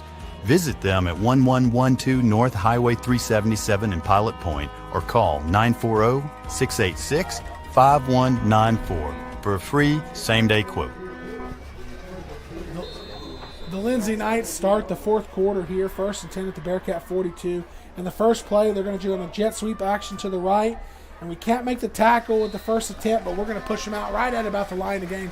It's going to either be 3rd or 2nd short or 1st down. Here we're looking at the upcoming schedule for the Pilot Point Bearcats. September 19th, 7 nights from tonight, we'll be back at Massey Stadium taking on Howell. Youth night is a special designation for that night. I feel like Friday night football games at Massey Stadium are always a bit of a youth night, but excited to see the Howell Bulldogs, I believe, in town. It's really exciting to see a lot of the young Bearcats and Lady Cats out there. 2nd and 1 here for the Knights. It's going to be a drop back for Foster. Pressured, rolling. He's just going to sling it, and he's going to throw it out of bounds. Kind of had a guy there, Joseph Manhart, but multiple Bearcats on the pressure there. But I think first and foremost, Mason Esparza pressuring Foster. Yeah, definitely great pressure there by the D lineman. Looks like that's maybe a play that the Knights are trying to work on, see for maybe use later in the season. A little out and up there from the wide receiver. Good opportunity to do it. I think both teams start throwing it a little just to get those reps in because those going to be valuable later in the season. 3rd and 1 for the Knights. Lane Foster at quarterback. Snap, and he's going to pull it. He's going to try to get the right side, and he's going to do what he's done all night. Needs 1.5, and he tips toes and dances and gets 2.5, and he's going to put the Lindsay Knights in another first down scenario. Ryan, this offense has got to be frustrating for the defense. You stop the dive, and he just sneaks out the back door for a first down. Pilot Point, we said, is not really built to come from behind, but it's especially hard when the other team is taking the air out of the football like this. Yeah. Definitely letting the clock run. Shout out to everybody tonight in the chats. We really appreciate the action in there. Ooh, big opportunity for a big tackle in the backfield. Josh Chumley came through, and I don't know who was more surprised with the hit, Chumley or the running back. Neither one of them were ready, and they bounced off each other, and Cash Norman continued up the field and ended up getting no gain on the play. Josh Chumley was a big part of that. Definitely surprised Chumley there. Didn't get an opportunity to get his hands wrapped around. Here in the 4th quarter here, want to give the obligation of the hi mom to the chat. My mom's in the chat. Hi, Mom. She's a nice lady. Snap, and it's going to be Lane Foster getting the right side. He's going to squeak through, and he's going to get 3 yards, setting up a 3rd and 7.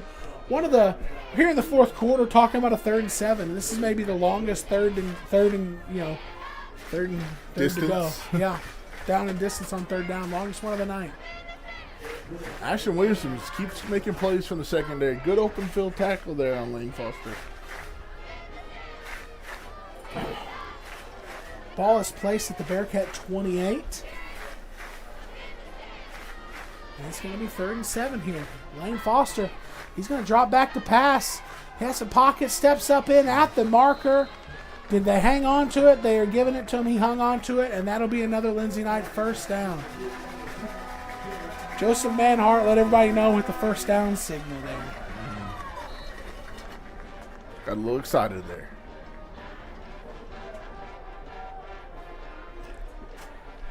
Ryan, what happened on that play? Where'd the corner go? Did he go with the go route? It was a curl, and it was a timing route. I think the corner just didn't get his feet stopped and back to the ball before the ball got there. It was a good timing route on the corner.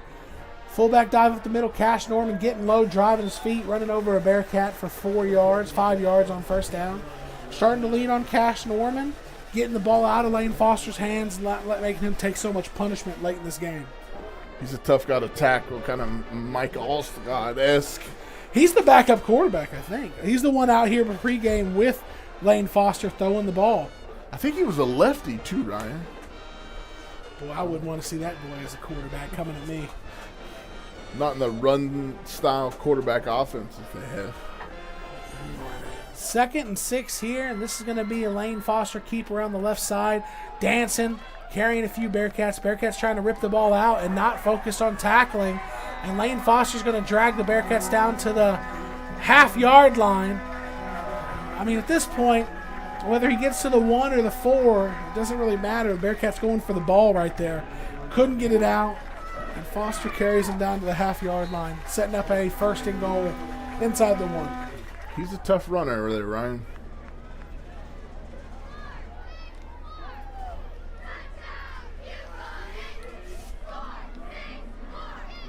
Lane Foster takes the snap, and it's just going to be quarterback dive up the middle.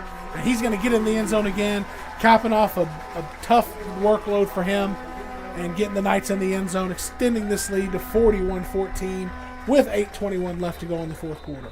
I think that was one of those plays he wanted to pad his stats a little bit. He had an opportunity to give the dive, but they're so close, he just dove in.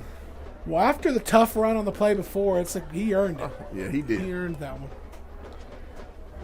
Getting lined up. Ashton Williamson coming around this edge has had multiple opportunities to block it, a couple of which I don't even know how he missed. Looks like Lindsay did make an adjustment at halftime because on their field extra point attempt in the 3rd quarter, I saw that little wingback splitting off a little further from the line of scrimmage, making Ashton Williams have to go just a little bit further. Let's see if he can get him one for the Knights out. Snap, the hold, the kick is up, it is low, and it just barely makes it over the crossbar. 8:21 left in the fourth quarter. Lindsay 42, Pilot Point 14. Hey there, Bearcat fans. While the Bearcats are headed toward the goal line every weekend, Raceway Ministries is at speedways all across the country, serving and sharing the good news of God's hope in Christ. Want to know more? Head over to racewayministries.org. And meanwhile, go Bearcats. The Pilot Point Feed Store is a locally owned and family-run business established in 2003. The Shawn family's experience and exceptional service are unmatched. They carry a large selection of feeds for all animals. While there, visit their retail department and boutique for name-brand clothing, ranch supplies, deer feeders, grills, home decor, and more. Pilot Point Feed, it's more than just a feed store. With over 150 years' experience, Chapin Title and Pilot Point is here to help you. When buying or selling your next property, tell your realtor that you want to use Chapin Title for the experience they have and the convenience of being located right here in Pilot Point. You do have a choice, and that choice should be Chapin Title in Pilot Point. And we're back here in the fourth quarter with the Pilot Point Bearcats trailing the Lindsay Knights. I will say the Lindsay Knights have a good home football atmosphere. Nice Friday night lights here. Yeah, they definitely packed the stands out. They train them young. We had some 4-year-old cheerleaders heckling us in the first half. I had to have a talking to them at halftime. You were nice to them. I was nice to them, yes. They were nice to me. Pooch kick. Pilot Point's going to camp underneath it. They're going to catch it and get a return. They're going to get decent field position out of that. Stiff arm. Can we get this edge and turn it up? We're going to get across the 40. Almost out to midfield on the return. Great return there by the Bearcats. Number 12, David Pickrell, who early in the season, the sophomore, showing that he has the skills to be a big play player for the Bearcats. Yeah, definitely got a bright future there for the Bearcats. Made some big plays through the first couple weeks. Had a big rush to start this second half for the Bearcats. Good return there. Not set up to be the return man, but fielded it and made a good run after catch. Special player for the Bearcats. Good up-and-comer. I wonder if we see him at quarterback again. Garrett Evans running out. Looks like he's still leading the team, leading the offense out. Maybe some new Bearcats in that huddle. Garrett Evans still there, though. I imagine he's probably going to be quarterback. And that's what I get for making a guess. He's not. It's going to be David Pickrell again.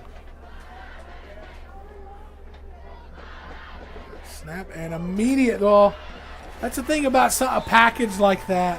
When you run it and you're just doing the same thing over and over. Lindsay Knights, it was a race to David Pickrell. The lineman almost beat him, almost beat the ball to David Pickrell there. It's one of those plays he caught the snap, looked to make the run to the left, and there was a defender. Loss of 2 yards on the first down snap. Setting up 2nd and 12 for the Bearcats. Garrett Evans, quarterback, splitting way wide out left. There's still a discussion happening in the huddle. Quick to the line of scrimmage. Motion left to right, and they're going to fake the sweep, and Pickrell's going to try to cut it up and really just get back to the original line of scrimmage before he's brought down, setting up a 3rd and 10. They tried a little misdirection there with the motion left to right. Good tackle there, number 8, Mason Myers. Good open field tackle. Had he not made that, David Pickrell could have made a run to the house there. Looks like David's going to the sidelines for a little bit of a break. I'd like to see a drop back pass of some sort here. Let's work on the timing of this passing game. A couple tall, lengthy receivers for the Bearcats. Have some options to throw the ball to. And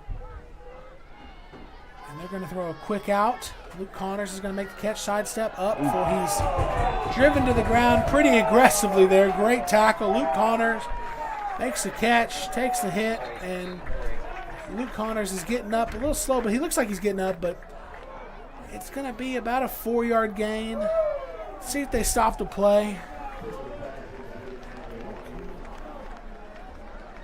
That was a great run by Luke Connors, running a little high, though. The linebackers working inside out. Good tackle on the play. Clean, looks like under the helmet, but definitely a big hit.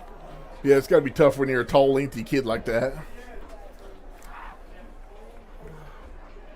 Working himself to the sideline. Right here on the Lindsay bench, right where the hit is. So The crowd gave some their appreciation for that play. But Luke Connor's able to tough it out and get over to the Bearcats sideline. We'll probably see him before the night's out. We're here, 4th and 6 for the Bearcats, just on the Lindsay Knights side of the midfield. Garrett Evans is going to roll out left, immediately pressured, and he cannot get away from the Lindsay Knight pressure. Sacked for a huge loss, and it's going to be a turnover on down for the Bearcats. We're going to get a break and come back on the other side for the Lindsay Knight drive. Hey Bearcat fans, you're probably asking yourself right now, don't I know that voice? Yes, it's Terry Slay, the voice of the Pilot Point Bearcats, and have been for over 35 years. But more importantly, the Slay family has been serving the communities of Lake Ray Roberts in the funeral business. If you find yourself in need of a funeral home, please call us at Slay Memorial Funeral Center, and we'd be honored to take care of your family.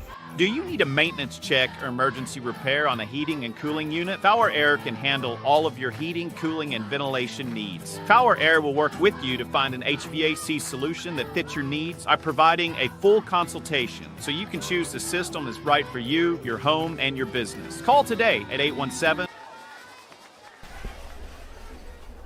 New quarterback in for the Knights, and this snap is going to be a handoff to dive back, and I was right. That is the hefty lefty Cash Norman in at quarterback for the Knights. I don't imagine seeing him slinging it. I don't think so either, Ryan. Looks like the Lindsay Knights are going to try to run the clock out here. Slower getting the play in, clock running. We're approaching the 5-minute mark of the fourth quarter. Lindsay does have the ball in Pilot Point territory, so they're definitely going to have a chance to score. Cash has got a different kind of face mask. Unique. It's just got the 2 bars there low, nothing on top. It's like the Micah Parsons helmet. Not entirely sure where this ball is. Dive back is handed off up the middle, and 3 yards, setting up a third down. There were Lindsay Knights running everywhere. Maybe they were running their version of the Bumblerooski.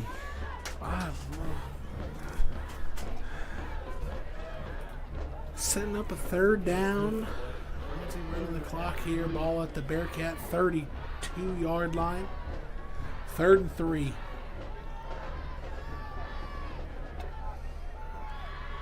Slow breaking the huddle, slow getting the play in. Running this clock down, 3rd and 3. Cash Norman takes the snap, and he's able to get the handoff. Oh, no, he keeps it and comes out.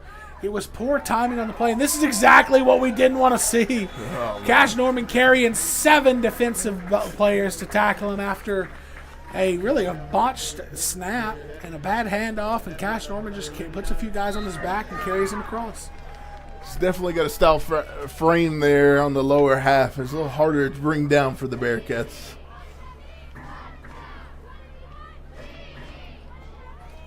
Under 4 minutes to go here in the fourth quarter. Lindsay Knights on the drive. 1st down. Cash Norman takes the snap. And that's going to be a sweep that's going to go nowhere because number 6, Jason Rangel, gets in the backfield and stops the progress immediately. And that might be the first true tackle for loss tonight for the Bearcats here in the fourth quarter. Great play there by Rangel. Yeah, you're right, Ryan. I was about to say that. I don't think the Lindsay Knights have been behind the chains very much tonight. Great play there by Rangel getting him down. We've had a few opportunities where maybe we've contacted runners in the backfield or had opportunities to make a play and just haven't got the runner down. We did on that play. That's the first negative play of the game. Snap, dive back, and this is going to be another short gain just back to the original line of scrimmage, setting up a 3rd and 10 for the Bearcats, or for the Knights. And we're going to, in a night where there's not been a whole lot of offense for the Bearcats, most of it came from tonight's Texas-New Mexico power player of the game. 2nd time this season, number 19, Caden David. 5 carries for 50 yards and 2 touchdowns. 50 of those yards came on that big 39-yard touchdown run late in the first half that really put the Bearcats back in contention early in the second quarter. Good little average there for David. 10 yards a carry. He's having a great average this year. Cash Norman's going to pull this one. He's going to dance around, and he's going to try to get the line again. He's going to be short of the 1st down, but from 3rd and 10 to 4th and manageable, And we're going to get to the 2-minute mark. Hopefully we don't take a 2-minute timeout, which Rocky Marshall used some chat GPT or AI to tell me that the 2-minute warning in high school football is optional, and we didn't choose to take it in the first half. But in this situation, we're going to take the 2-minute warning. We'll get a commercial and come back for the final 2 minutes of this game after this. Nick's Italian Restaurant in Pilot Point serves authentic New York-style pizza, fresh pastas, and other Italian favorites, all based on his family recipes from Queens, New York. Nick will always treat you like family, whether you dine in, take out, or cater. Taste the tradition and feel the hospitality at Nick's Italian in Pilot Point. At Texas Elite Cheer and Tumble, we offer something for every child, starting at age 3. Preschool classes to elite tumbling, every class is packed with energy, encouragement, and skill building. Kids tumble, jump, and learn in a safe, exciting environment where all abilities are welcome. Join the gym where confidence is built and every child shines. Your journey starts here at Texas Elite Cheer and Tumble. And we're back here for a fourth down. Moral wins are still losses, but getting a fourth down stop late in this game could be a good momentum booster for the Bearcats. It's going to be a dive back, and I don't know that we got the stop. It's going to be close to the line to gain. And the Bearcats are going to force the turnover on downs. First time for the night. They forced 2 turnovers with a fumble and interception, and now a turnover on downs. They've had a hard-fought game tonight. This is a tough offensive stop, and they've had it in front of them, but they're still playing with great effort here late in this game. Yeah, Ryan, you definitely got to be excited. The Bearcats, they've been down. They got down early. They never gave up. They kept fighting, even late in the fourth quarter here. We're making a fourth down stop. A lot of Bearcats around the ball carrier to make tackles. We haven't given up at all night, and that's one thing to be proud to see from the Bearcats. Absolutely. Bearcat offense taking the field for the final minute 54 of the half. At this point, you're relatively healthy. I might just run a handful of plays and get out of here, which will send us to next week, September 19th, G.A. Moore Jr. Field at Massey Stadium, where the Pilot Point Bearcats will be back home taking on the Howe Bulldogs with a chance to try to get a third win before district play starts, which would last year we went 4-4 to start. 0-4 to start. I think we finished the season 4-8. Getting 3 wins in your first 4 games to start this 2025 campaign is going to give us a good boost going into district play this year.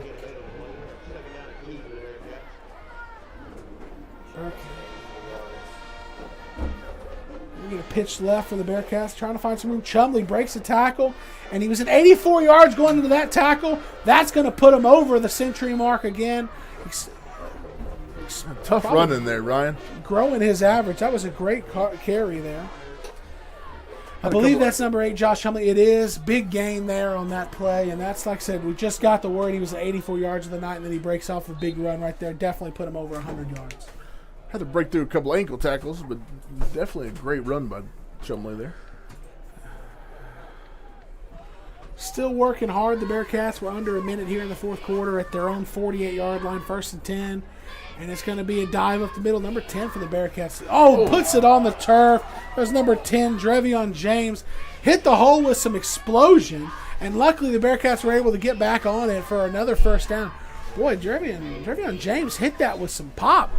Yeah, he did. He had a burst through the hole there, right? He's had a few good carries early in this season, too. And he had that one, but he wasn't able to hold on to it. Josh Chumley, 14 carries for 111 yards tonight. Could not get him in the end zone, but he's ran his butt off tonight. Pitch right. That looks like David Pickrell. He has a chance to get the sideline. 20, 15, cuts it up. 10. He's going to get down to the 5 before he's brought down inbounds. The Bearcats are not quitting late in this game. The game's out of reach, but they're trying to get in the end zone one more time.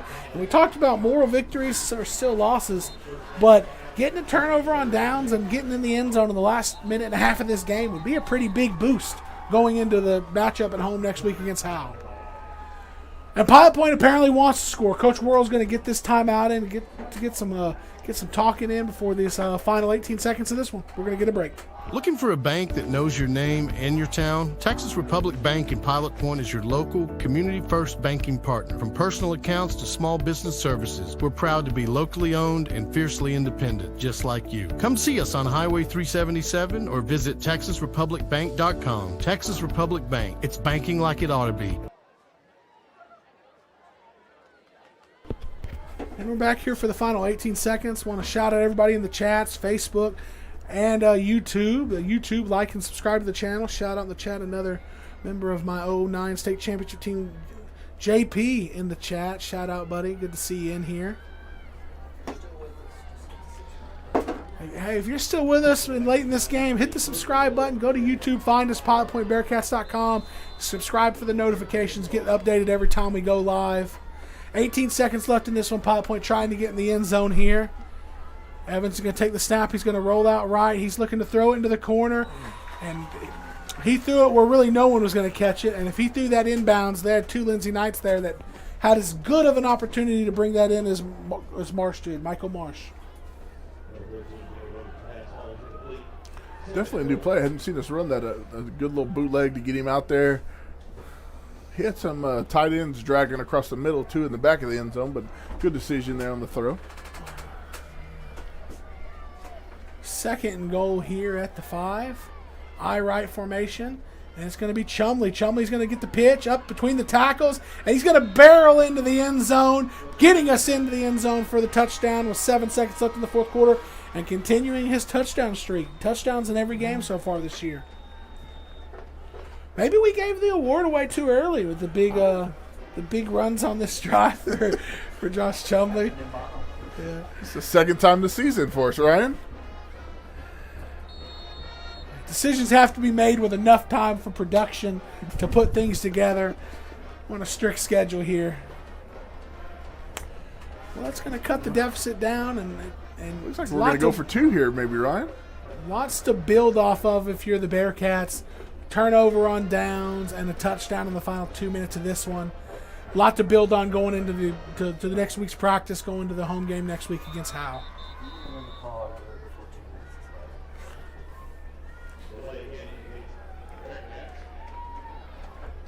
Well, substitution infraction of some sort of delay a game for the Bearcats here. Going to make this 2-point conversion a little bit more difficult on us. Referees get a little extra work in there, too. Fine-tune their penalty displays. Breaking the huddle, we're in an I right formation. And we're going to get a timeout for the Bearcats. We're serious about this 2-point conversion late. We'll get one final break in for the night, and we'll bring it back for the end. Hi, I'm Greg Pelzel. Here at Pelzel Printing, we do custom embroidery, custom screen printing, and promotional product. You can reach Greg Pelzel at 940-453-5443. Go Bearcats.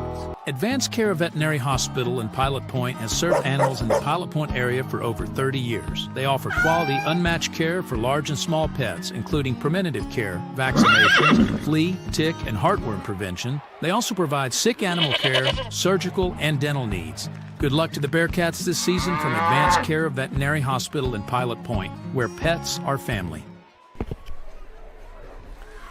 Here we are for this 2-point conversion for the Bearcats from the 7-yard line. I right formation.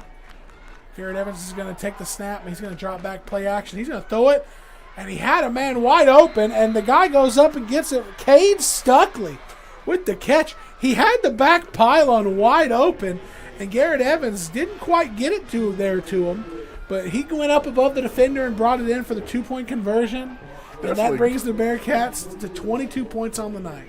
Definitely great play there by Stuckley. Little jump ball. You know that we have some height. Luke Connors is tall. Stuckley's tall. Michael Marsh looks like he's tall. You know, you get inside the 10, you get inside the 15, where some of these it shrinks. The field shrinks. For sure. You have an opportunity, maybe not split the guy out so far wide, but get Garrett Evans in a way where he can get a guy isolated and throw it high like that. And if you got the height and you have athleticism, you can go up and make that catch just like Stuckley did right there. Stuckley, another one of those multi-generation Bearcats. For sure. Sure the family will be excited for that 2-point conversion. Good catch there. I mean, he had a defender on him. The ball was kind of just thrown up in the air. He made a high point of the ball, went up and got it. Ryan, you think we could see an onside kick here?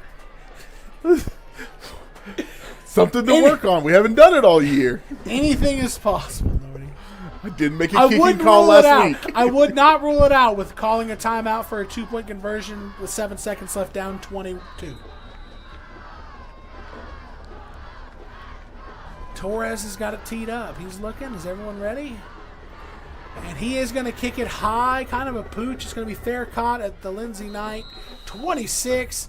And I'm imagining the Lindsay Knights will come out and take a knee, and we will get out of here with this one. We're about to go final here in Lindsay with the Lindsay Knights getting the dub 42-22 on a night where it didn't get going particularly well for the Bearcats, but they showed great resolve through the game, great fight. And I really think they have something that they put on film that they can be proud of in the second half. Absolutely. Bearcats never gave up in this entire game.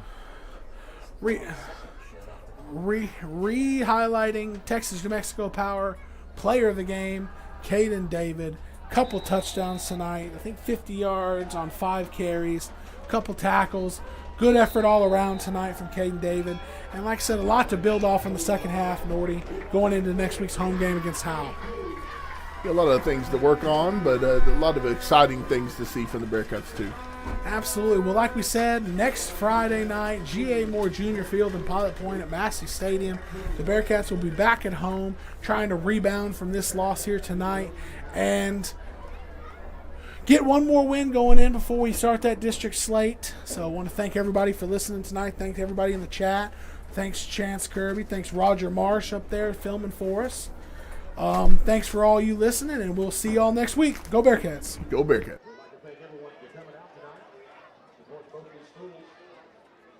Wish everyone safe travel home. Good night. God bless.